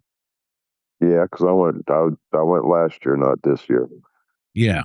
Yeah. You went last year, and there was quite a few last year, not this year. Well, yeah, because, some pavement princesses like what show up to this, I mean, there's too much rain going on here. We can't make it. We're not going to go down. They don't want to get those pretty pavement princesses all, spotted up with the rain. Right. But so, yeah, I mean, I did go down and take video and stuff, but all I saw a few Jeeps, but nothing like what we saw last year. I was like, yeah, this video is not even worth editing. Yeah. Not even worth editing, let alone posting. Right. So, hey, Bryan, did you see my videos I put on Facebook? Yeah. Cool, huh? I think so. Yeah, I was playing around, and I'm like, man, I want to try that because I'd never tried it. It's a mode on the video camera. Okay. I got to drive 5 minutes or a little over. I drove a little over 5 minutes before I stopped it, and it made that video of 1 minute and like 29 seconds. Yeah. And so I just threw it up because it was cool, because it's like you drive in, and I was stopping at the stop signs, but in the video it doesn't look like I stop. It was more like a quick hesitation. Yeah. Now when I got to the stoplight at Market and Ingalls, I was on Ingalls, and those cars going zoom, zoom, zoom. That was fun. I love that. And dude and I was talking, I'm going to mow tomorrow because it's supposed to rain Saturday. And okay. So I'm going to take this video camera. I'm going to put it on a tripod and start it recording. Same mode, and I'm going to mow my yard. He's the fastest mower in Mississippi. And well, you see, that's the thing. My mower, it's a fast son bitch, really, on its own. On normal, it's fast. I mean, I can I can cut as fast as I can run. Right. But I'm going to do that, and then I'm going to stop and put the camera on my chest because it's magnet. And okay. a puck, and I got like a necklace where it'll go behind my shirt. I'll put the camera on the front, and then I'll do a video of my view. Okay. Right. And then when I'm weed eating, I'm gonna do it while I'm weed eating, so it looks like I'm zoom, zoom, zoom, zoom, zoom when I'm weed You got eating, and then I'm gonna mash them all together. And with him one where it's his view driving the lawnmower, it's gonna look like a squirrel on crack with long human arms. Or So yeah, hell, for that matter, it could be rich on crack for that matter. right. So yeah, I'm gonna mess with the video tomorrow. Try it out some more. cool. Yeah, because I was gonna do it when I got it. Was it last week or week before last? Can't remember. I was mowing it. I was gonna mow, and I was gonna try the camera out just on regular, right? Right. Totally spaced it out. I mean, I mowed the whole yard. I got done, and I'm like, shit. I didn't take no video. Totally. So tonight, after we get done, I'm gonna set everything I'm gonna use on the island tomorrow and write a note. Now I'm gonna write a note, and so tomorrow I don't forget to do this. Excellent. Yeah, that's going to be kind of hilarious to watch that. I think Squirrel on crack. maybe try and slow it down in a few parts. I don't know yet, but yeah. Oh no, just keep it, pedal to the metal. All send. so yeah, I'm gonna play with it tomorrow. But yeah, I just tried those, and those videos, I pulled them out, looked at them. I'm like, screw it, I'll share it as is. Yeah, pretty much. I mean, really, it's kind of hard to edit. Fast forwarding. Or fast speed. Yeah, a little bit. It is. Normally, you just, but I like I said, when I have those other clips, I'll chop up the first video and insert little bits here and there, so it looks like that one dude. He does a lot of Facebook reels where he goes mows people's yards. Yeah, buys people's yards. Yeah, I watch his a lot, and I mean, I don't know if he's using the same camera or what, but he just like. Yeah, I think one of those is also the Blessed Boys. Okay. I don't know if you've seen that. That's the guy, and he has 3 of his kids come out to help him with these, free mowing projects, giving back to the community. Right. And he does the same thing, puts it on, fast forward, with chainsaw. So yeah, I'm gonna try it out in that mode and see what happens.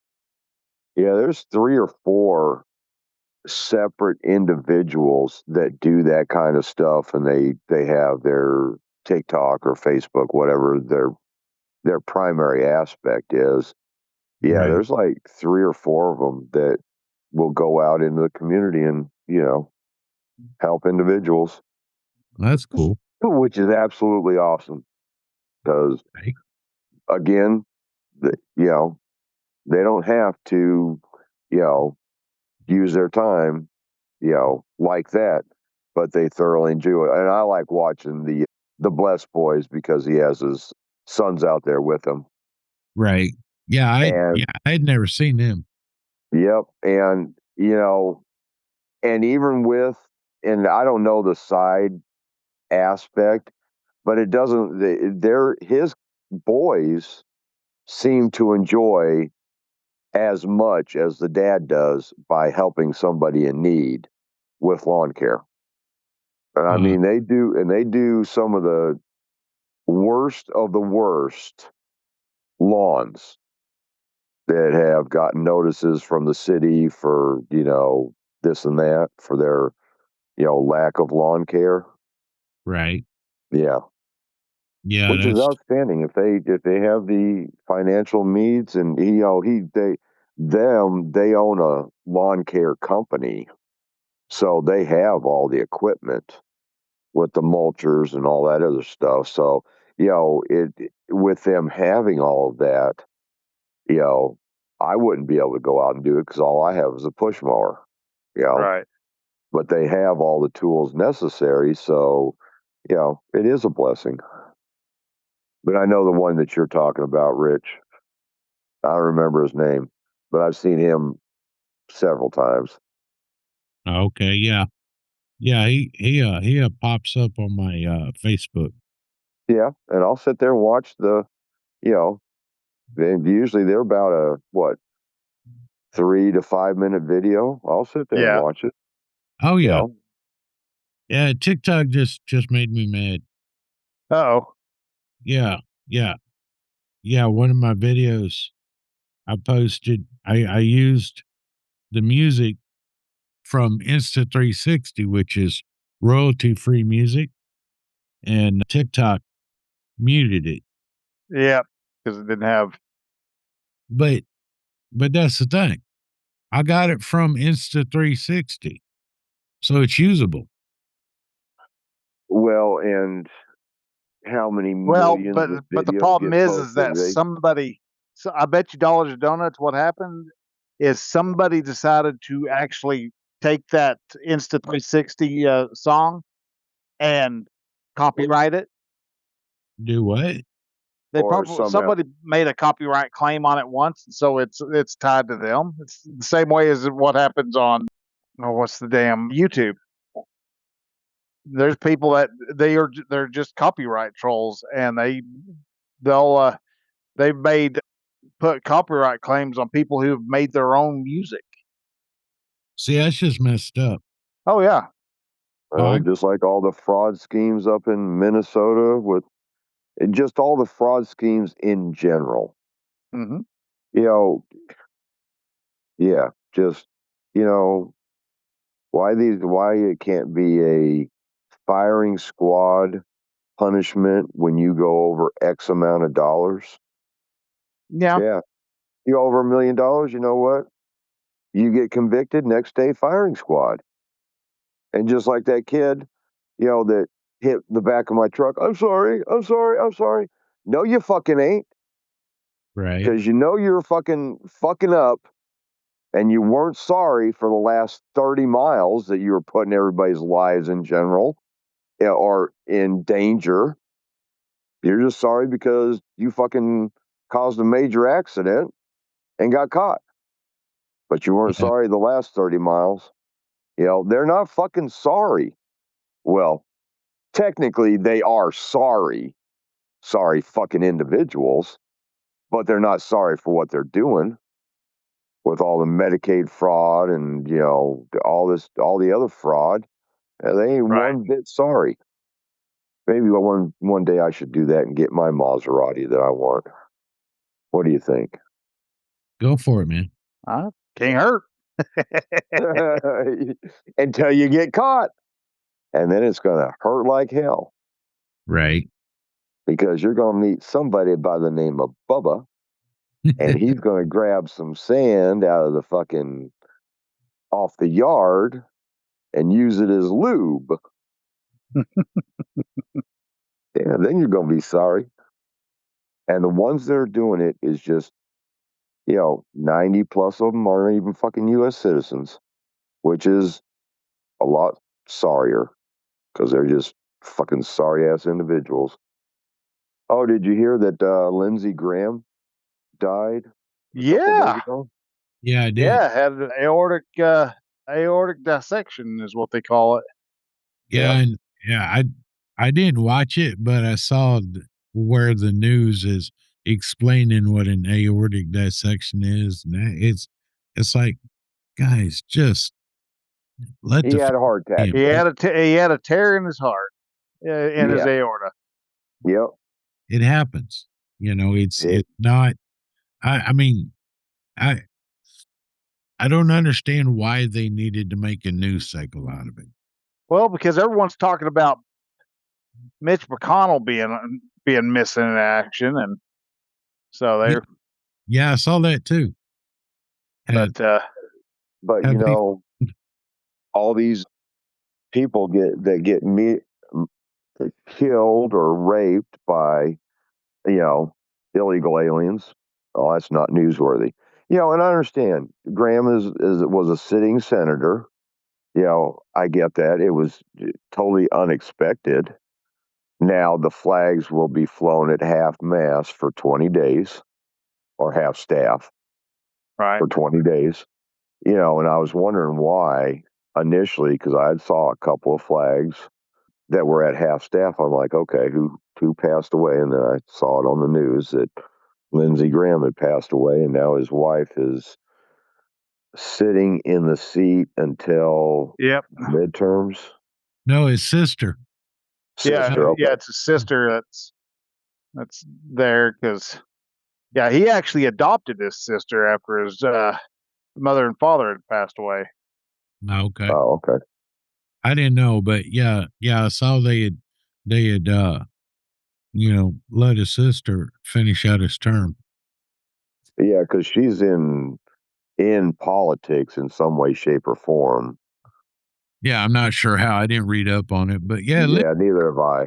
Mm-mm. I mean, I didn't mind him too much. He was cool, I thought. I mean, the only problem that anybody ever really had on with him is that he's a war hawk, not a war hawk. He's a warmonger, though. He's always about let's bomb them, and bomb them again. Well, again, people need to learn. Leave us alone. Stop showing up. Let's just get it done, get it over with, and let's all go back to holding hands, singing Kumbaya, and making s'mores. Oh, I thought we were eating watermelon, not having s'mores. But okay, we can have s'mores too, I guess. Well, come on now.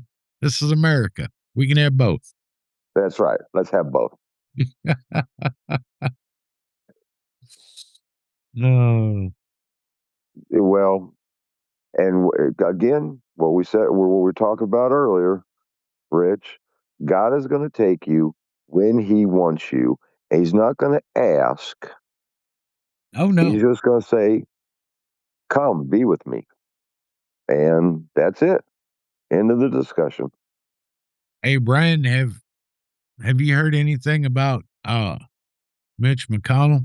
Have they said really anything about? He apparently he resurfaced again for a short bit. Apparently, he had some type of he had some medical issue also, but at the same time, it was like, well, I don't know. It's I don't know if anybody actually had any actual visual on him. I heard a lot of people say that they've talked to him on the phone, and stuff, but it was just everybody was talking about it. I was like going, well, when talk about Lindsey Graham, I was like, well, what about Turtle? I mean, come on, y'all are forgetting about the one guy who he would glitch from time to time. He'd be talking, all of a sudden just stop talking.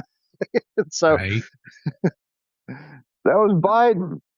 Well, Biden did it too, but no, old McConnell, he was famous for it too. He would sit there, be talking, and just stop, stand there for a few moments, and then start to walk off. Like, hey, okay, we've got need to have somebody paying attention here because we've got old folks being weird. Well, that's what happens when you get old. Well, it is. Yeah, we ain't getting no fucking younger. That's sure we are. Well, I tell you what, if I was to ever meet my younger me, I would just smack him in the back of the motherfucking head. And then the younger me would say, "What was that for?" It's like, you'll figure it out here in a few years. Yeah, you're stupid. But the joints would like it if I could, age in reverse. Yeah. Oh yeah. My body would love it. Yeah, but no. I would love it. Yeah. But yeah, no, that's not going to happen. Not going to happen in our lifetime. Nope. No. You know, these people that want, when they die, they want to have their heads frozen. So in 1,000 years, when they figure out how to, regenerate a body, they can, put that head onto a body and, unfreeze it. Yeah, no. Yeah. Hate to say it, but they just wasted a bunch of money. Yeah, you're right. They are. They should have went Geico. Yeah, because they might have that in another 500 years, but what if you get attached to an ostrich's body? Well, Then yeah, what? they never did guarantee what body you were going to get reattached to. So That's right. And that's the thing. You wouldn't have any say because you're frozen. Yeah. It's not like you can be, conversed with. Hey, what type of body would you like? Oh, fuck it. We're going to give you an ostrich. You couldn't answer the question. oh, not fast enough. Sorry. Yeah. So decision's been made for you. Or an alligator, for that matter. Then you're going back to the same aspect of before of having old, scaly skin. So did you benefit? Well, the world may never know. Kind of like the Tootsie Roll Pop. Exactly. How many licks? The world may never know. 1, 2, 3. Three. Three. Yes, Mr. Owl. Which is about right. I get a Tootsie Roll Pop. Yeah, it's I'm chomping. Yeah. But I don't think anybody has ever just licked a lollipop. You put that sucker in your mouth and you twirl it around a while. Is that a lick, or is that 3 licks or 9?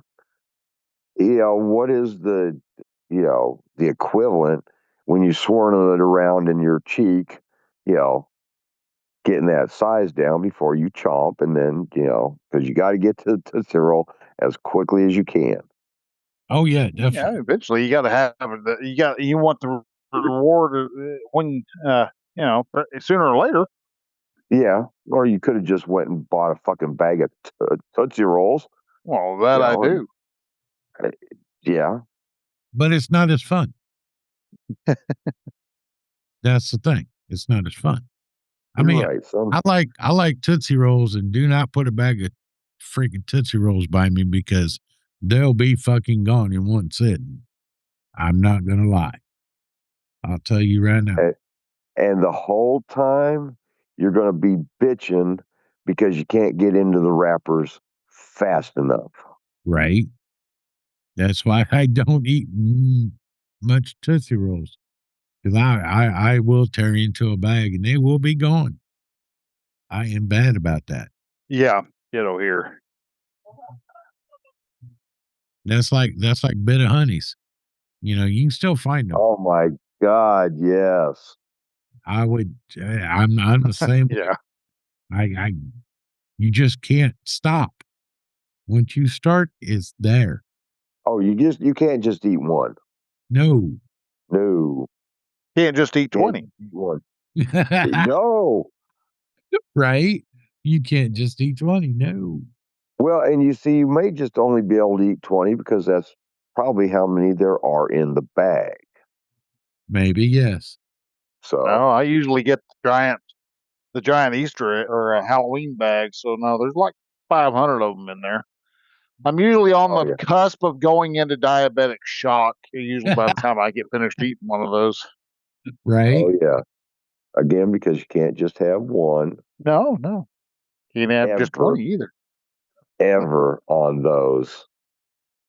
And now I'm going to have to put them down on my fucking grocery list so I get some see if I can't find me some bit of honey. Oh, wait. Guys, oh my God, you got to try this. I made this the other night and I just got it finished up. Oh my God, it was good. Cook you up 10 cups of rice, right? Oh, okay. Well, 5 cups of rice and water makes 10 cups, right? Take Okay. 1 pound. Take 1 pound of Canucka, cut it up. And after you cook the rice, steam the Canucka, because I just steam it, and then mix all that together. And when you eat it, throw on a little pepper. It's heavenly. Oh my gosh. And it's cheap too. Huh. Yeah. Try it with Canucka. Because that sale that my store had, selling freaking Canucka for $4 a package. Right. Pound. It didn't say it in the flyer, but when I got in the store, it said limit 3. Oh, I know. damn them. I was. So pissed. you have to go in there like 7 times. Just go in there, you buy your 3, you go back in there, you buy another 3, you go back in there. Yeah, walk out to the Jeep, put it in there, go back in, buy more. Exactly, yeah. Oh, Don't go to the same cash register. right. Go to No, that just per visit. So you went out, you put everything up, and you went back in. That's a second visit. right. Yeah, no, I was upset. There was like limit 3. I'm like, it didn't say it in the flyer. So I got 3. I mean, I had one in the freezer already, but so I'm back to 3 packages because I used one. Damn you. I know. Is the sale still going on? Huh? Is the sale still going on? No. No. Okay. Well. Nope. It's not. done. It's over with. And it's Yeah. Well, you should have went and got 9. Next time when it happens, because believe it or not, even though prices have fucking skyrocketed, especially on Canucka, whatever the fuck Canucka is. It's sausage. a good southern sausage. It is really good. Okay. A little bit of spice to it. You can get the spicy kind where I tell you what, it will clear your sinuses. Guarantee you. It'll clear your sinuses while you're eating. And blowing flames when you fart. So okay, got you there. Yeah. But if you get just a regular kind, it however they do the flavor, I don't know. However they do the flavor is freaking awesome. Because it's spicy, but it's not spicy, if you know what I mean. Yeah, and it's so good. But I will definitely have to take your word for it. Well, when you come down in October, I can cook you some. Well, and that's fine because I will not be cooking any between now and then. Well, I know. No matter how great you say it is, and it is the cat's meow, but I had one better than that on Sunday. What's that? I had me a platter of fried green tomatoes. Oh. Because HEB finally, after 2 years of looking for them, finally have green tomatoes. And I bought damn near every one of them. Right. I think I left 3 so somebody else could have a smaller meal. I think I grabbed 9, maybe 10. Not exactly sure. But yeah, I had me a platter of fried green tomatoes I ain't had in a couple of years. Man, you talk about, that's like your Canucka. Go ahead, sorry. That's my Canucka. Fried green tomatoes. I've been eating them since I've had teeth. Because I could get them all summer long when I was a kid because my grandma had a pretty large area of tomato plants. And not ever did one of those motherfucking tomatoes ever get red on the vine. Ever. When they were big enough and green, we were eating. So yeah, I had a very good Sunday evening feast. Well, that's cool. So, it's 9:50. All right. Well, I figure it's time to go ahead and talk about the website of the day. It's y'all are talking about cooking. We'll do supercook.com. And the cool thing about supercook.com is that, say you've got some random ingredients in your kitchen. So Right. maybe you have some butter, you got some garlic powder, you got some white rice, and say maybe you've got some garlic, some red onion sitting in the back of the fridge, and you're not sure exactly how old the cherry tomatoes are, but you got a couple cherry tomatoes. Then you also got some bacon and smoked sausage. Okay.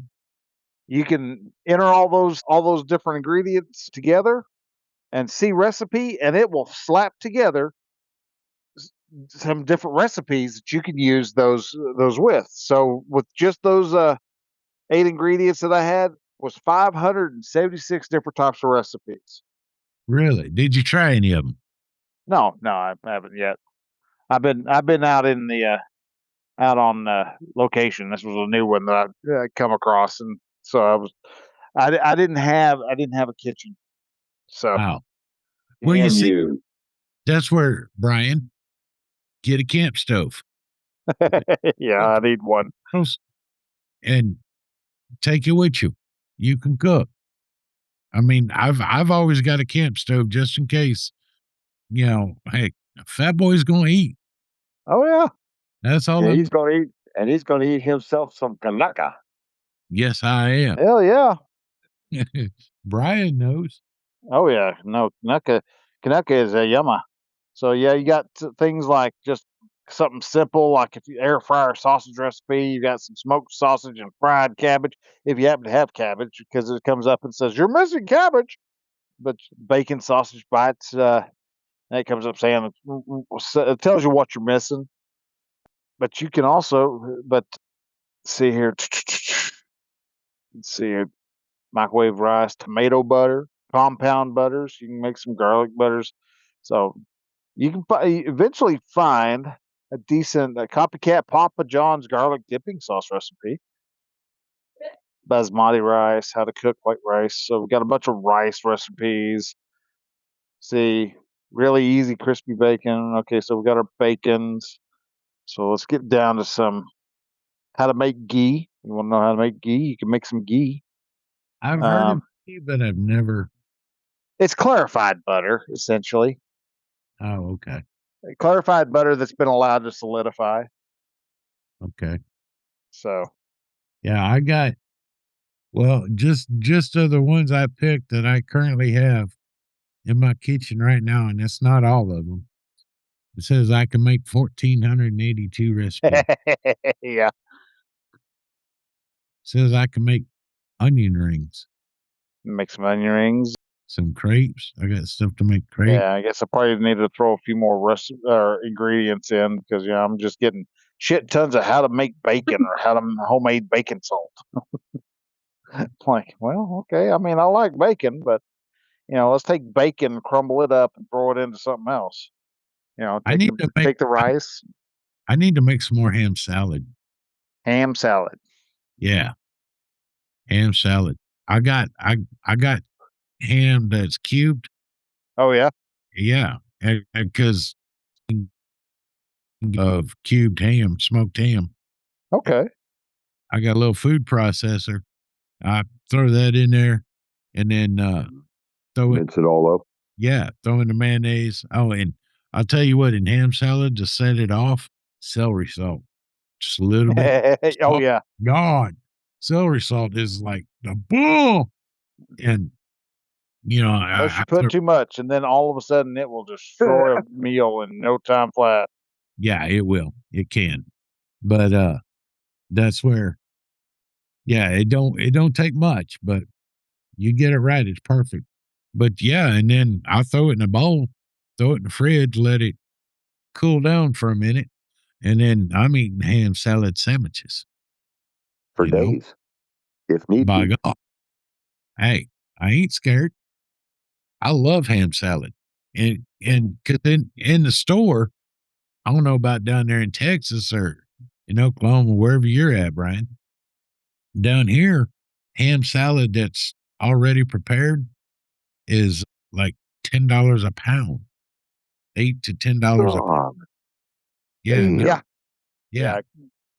I If can. you want decent quality bacon, yeah. I mean, Yeah, I can make a pound and a quarter of ham salad for maybe $6, maybe. Mm. And believe me, I can get about 6 to 8 sandwiches off that. Oh yeah. So, yeah, Well, I usually will fry up like a pound and a half of like if it's good quality bacon, like Wright Brothers, I'll fry up a pound and a half, and then I'll have enough for breakfast, and then I'll take the rest, and that'll be the snack for the rest of the day. I'll just kind of walk through the kitchen going, oh yeah, bacon, bacon, bacon, and then carry on, and a little bit later, bacon, bacon, bacon. I can get a pound and a half of bacon ends and pieces on the No. 525 deal, right? Yeah. I can cook all that up. It'll be gone within 30 minutes. Oh yeah. I usually get the ends and pieces whenever they're saying, which around here, honestly, now that you mention it, I haven't seen ends and pieces box in a forever. Really? Yeah. Oh, I don't know if the Okies just don't know what to do with ends and pieces for bacon or what, but I used to take it, and anytime they were saying use bacon bits, I would take it and fry all that up, and then take it and wrap it up in a paper towel and soak all the grease off of it, and then take it and just smash the crap out of it, and turned out great as bacon bits.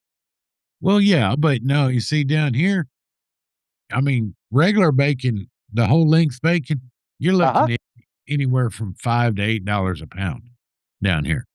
Yeah, well, yeah, because it's usually about. I was going to pick up a 3-pound the other day, about Right. 2-3 weeks ago, and that damn thing was $20 fucking bucks. Yeah, but I was like, son of a bitch, I can't do that. That's where I get a pound and a half of bacon ends and pieces for $5. So when I run low on bacon, and that's normally 1 pack, if I'm down to 1 pack, pound and a half pack, I go to the store and buy 2 or 3 more, plus other meat, and then all I pay is $25. Okay. So yeah, it's and the site, the supercook.com, I picked a recipe for fantastic onion ring batter. And I clicked on the bottom, I clicked full recipe, and it opened up allrecipes.com. And what I think it does is it actually is somebody's made a little search engine of all the different cooking sites, recipe sites, and so you get it all, pretty much find almost anything you're really wanting from one of those. So, well, see, the reason why I picked this one is I've got 2 onions in my refrigerator now, and I love onion rings anyway. And the other day I was thinking about deep frying something. It's like, well, oh yeah, I saw my basket that has the holes in it, but I don't have a deep fryer. And then I thought, you dumbass, it's sitting on the stove. I've got like a 10-quart cast iron skillet that weighs like 40 pounds. Yeah. And it's a chicken fryer. I can deep fry chicken in it. So okay, I've got a deep fryer. So I figure I make onion rings, make my own. Yeah. There you go. I love onion. Oh man, I love onion rings. God, oh hell yeah! I'm freaking hungry for those right now. And I've got all the ingredients. Well, damn it. Well, we know what you're going to be having for breakfast right before you go out. Right. Onion rings. This would be Onion rings. well, and also Ramey's had on sale. They've been having some sales like freaking crazy lately because they had what is it? The boneless ribs basically is a pork butt that is cut, like the rib size and everything. That's what they call boneless ribs anywhere. So, but they was having a sale on those, and it was an average of $1.39 a pound. Oh wow! Yeah, so I got like, I don't know, like 10 pounds of these boneless ribs, and I was thinking I could cook these up in the crock pot. Oh my God! Throw them in the crock pot, throw a little water in there, my barbecue sauce, my spices and stuff like that. Right. Turn that on low for 6 to 8 hours. Shit. They'll be done and be falling apart. I could also make the onion rings and have boneless ribs and onion rings. Oh my God. I gotta shut up. I'll be Well, we know what you're having. We know what you're having for dinner tomorrow night. Yeah, right. You're right. Definitely. And then he'll say, "Fuck it, I'm just gonna make me a ham salad sandwich." I can have it tomorrow night. I don't know. It just. We'll see how you feel after you get done mowing the grass at 200 miles an hour. Yeah. That'll be maybe you'll be quite invigorated. You just never know. Yeah, I'm probably not going to be like that, but it's possible. Yeah. Can't wait to see the picture and make sure your hair looks like it's windblown. Yeah. I ain't got no hair. I shade it off. Okay, then go run by a costume shop and get a wig. It was so windy, you actually grew hair and got it windblown. That's funny. So, but anyhow, well, it's after 10 now, so we better go on ahead and start landing this big bird so that Ron can go hit the hay and get up in the morning. So anyhow, I want to say thank you to everybody who has taken the time out of their day to stop and listen and see what three friends have to say about whatever happens to be on their mind today.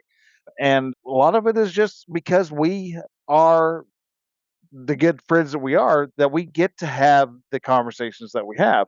Now, the big thing that you noticed with our conversation is that one, we say what's on our mind. We do not hold back. We do not sit there and go, well, you can't say that person was killed. They say, person was deleted or something like that. We don't say the nonsensical words. We say what's on our mind, and we use the words that we use. And that is because we're not tied down like other shows are. And those are shows like YouTube shows or podcasts, because YouTube has podcasts on their platform, but a lot of the shows that are on their platform are not podcasts, though they like to call themselves podcasts. And the main reason is because podcasts require an RSS feed. And so if I go to a website, or I hear of a show and I go to Podcast Guru and I try to look up the show on Podcast Guru and I can't find it, it's not a podcast, because you have to have an RSS feed to be able to be found on Podcast Guru. So a lot of people are tied down by self-censorship, and that is what we are purposely wanting to avoid. We don't care to censor ourselves. Having sponsors is us having to censor what we think, what we say, because we're not going to have Pfizer be a sponsor if we're turning around going, those Pfizer shots are crap. They're horrible. Our sponsorship with Pfizer would fall through the floor after the first episode, and then we'd probably end up owing them the money, or we'd have to find some other way of doing a make good or something. So we would end up losing our sponsorship really quick. So how do we make money for the show? And it's not necessarily about money, because there's other ways of being able to get value from what you've heard. And that's what we're all about. We are about value for value. So if we were able to go off and make you laugh, cry, think, groan, or anything like that, then hey, we provided some value into your life. What is that value worth? It may only be worth you telling your friends about Two Grumpy Vets and a Dude. That might be all that you're able to afford. And that's fine. If that's all you want to be all you think you can do, then please share it out with your friends, family, neighbors, even your enemies, because, if you really want to get back at them, give them to us. I'm sure we'll come up with say something that will just cause their eyes to twitch a bit. And that's one way that you can actually help us out, is just by sharing it out on the whatever social media platform you're on, letting as many folks know that there is this show called Two Grumpy Vets and a Dude out there. Another way that you can provide value to the show is giving us some content ideas. You can, if you want us to talk about something, then shoot us an email. You can shoot me an email at circlecast, circlecast@gmail.com. You can get a hold of Rich at rchelson, rchelson @gmail.com. And tell us what you think. Give your thoughts of a topic that we were covering. You think we're not covering something, and you would like for us to be able to start talking about this more often, then we'd love to be able to hear from you. And all you have to do is just shoot us a quick little email going, hey, dude, you haven't even come close to mentioning this thing that happened in the news last week. Or maybe you've got some extra news about Mitch McConnell that we didn't share. And you're like, hell, they had pictures of him after his head was on backwards, because he's a robot. They didn't put his head on tight enough, or whatever it is. He's a turtle, though. So yeah, if he doesn't have his head, you don't see his head, it's because he's got it scrunched up between his shoulders. You have seen Mitch McConnell. He does have that turtle lip thing going on, which is I've always found hilarious with him. But another way that you can actually help us out is by providing elements of your talent to the show, contributing your talent to the show. Maybe you're really good at creating digital AI art.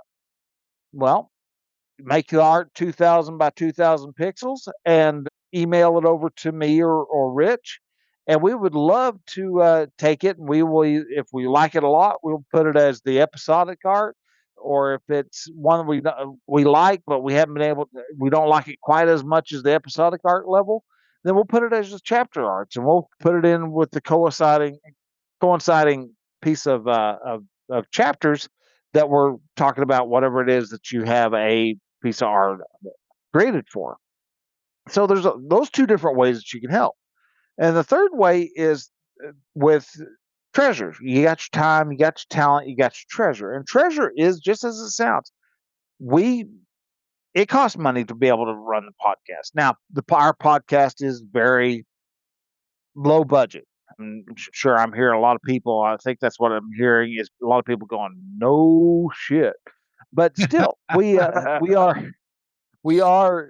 low budget, but we're willing to increase that budget. And it's not hard, but at the same time, right now we use Zoom. Well, Zoom costs some money. It costs about $15 to run the Zoom room. And we could probably get up to a higher quality platform, but things like StreamYard and those other types of platforms, they cost a bit more money. And so if you want us to be able to increase, then I ask that you help us out. And you can help us out by going to any modern podcasting app, and you can get your modern podcast app over at podcastapps.com, and that there you can actually get something like Podcast Guru, great modern podcast app. And modern podcast apps are apps that are using more of the namespace that is available than just what the legacy apps do.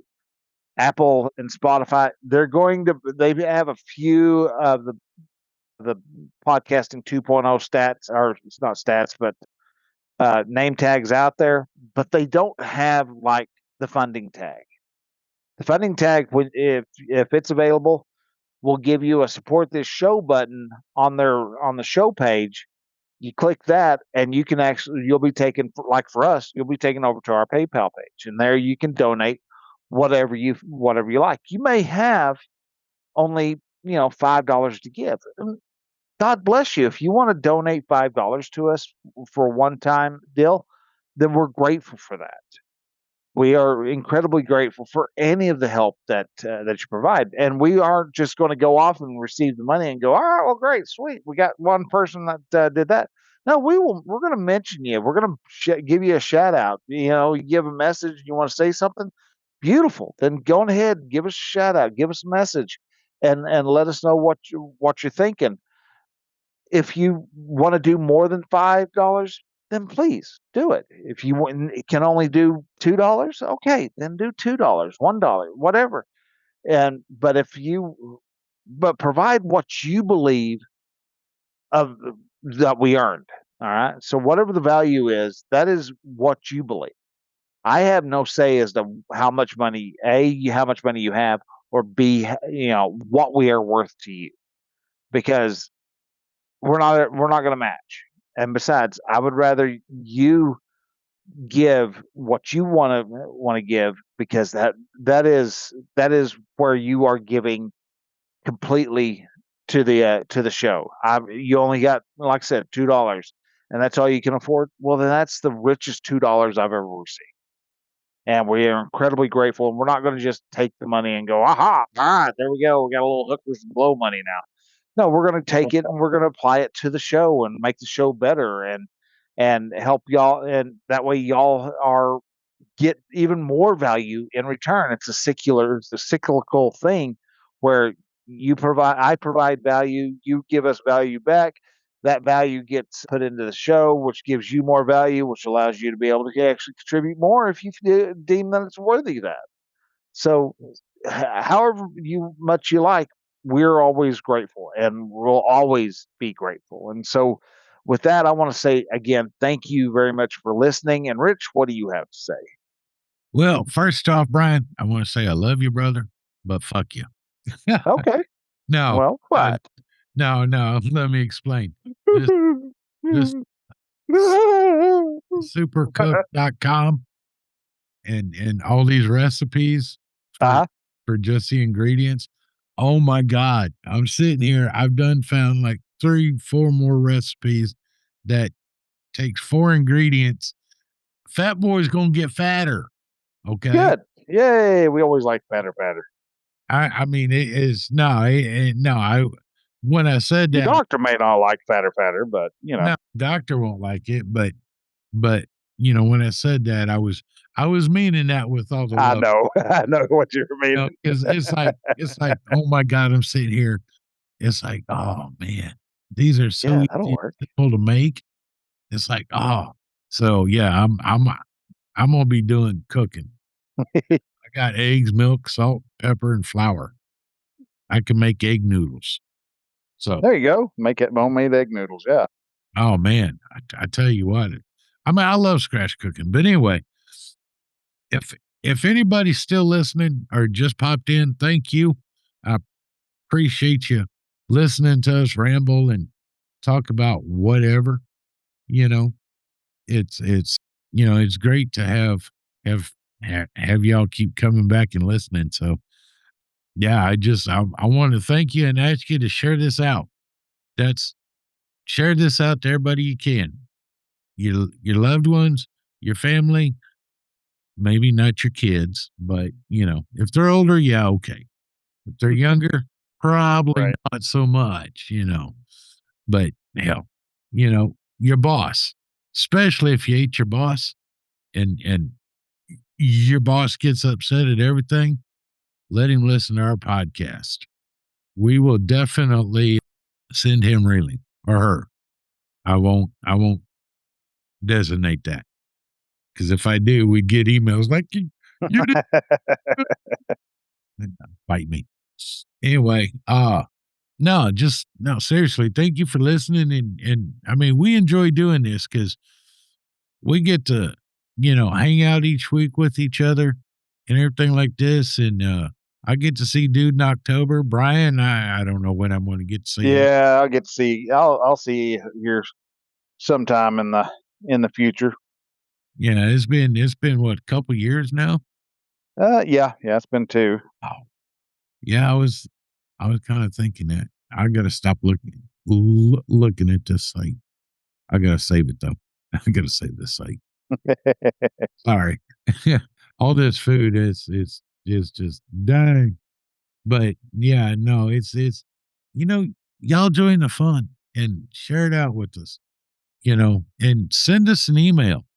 Let us know what you think. Like Bryan was saying, like I've said many times, let us know what you want to hear, what we're doing, what you like, what you don't like, and we'll talk about it.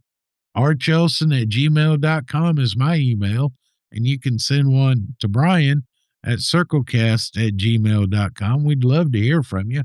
And if you want to hear the dude's wisdom, just send me or Bryan an email because, yeah, dude's got like 5 billion email messages he ain't even opened. So, we'll just read them to him, so. But yeah, other than that, share this out. If you want to donate, that's great. Go to twogrumpyvets.com. You can find the donate button and, whatever you feel like. Hell, if it's 50 cents, that's okay. We're not picky by no means. And if you've been listening to our show for as long as we've been going, we're not picky. So just our noses. Right. That's about it. Other than that, that's about all I got. So, dude, what you got, man? Well, you know what? You guys have pretty much said everything. So I am going to give the tip of the week based upon what your comment was just a moment ago, Rich, about sharing this out to your enemies. Well, here is the tip of the day. If somebody has got you agitated and you just don't know what to do, a friendly throat chop will help you every time. The other person, not so much, but it'll make you feel better. But it'll make you definitely feel better. A good throat chop to somebody, makes a heart happy. Yeah. Or puts a smile on somebody's face. Just know the police might be involved. Might. Do you know what? Give only if the person with the throat chop is just being a weenie. Yeah. Or a little biatch. Right. Yes, there are a lot of people I would love to do a throat chop to. Right. So, but anyhow, with that, guys, go ahead and let y'all go and spend the night in your nice warm beds.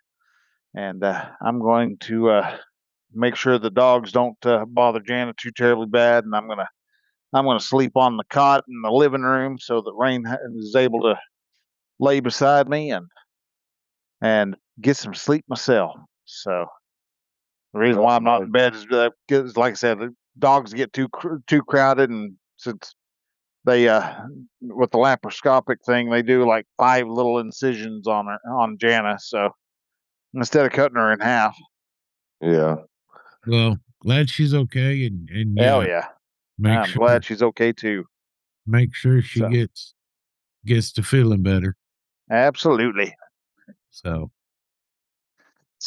but anyhow, Rich, Ron, glad y'all were able to come on again. Sorry I was late, but anyhow, glad to be able to see y'all or hear from y'all and talk with y'all, and can't wait till I get around to being able to see y'all. And Watson's about to be a skin bug on the ground on the floor.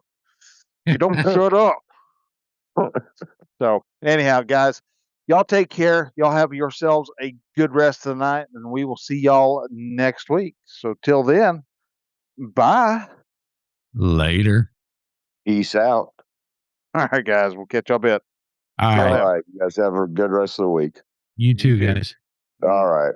Bye. All right. Bye. Bye.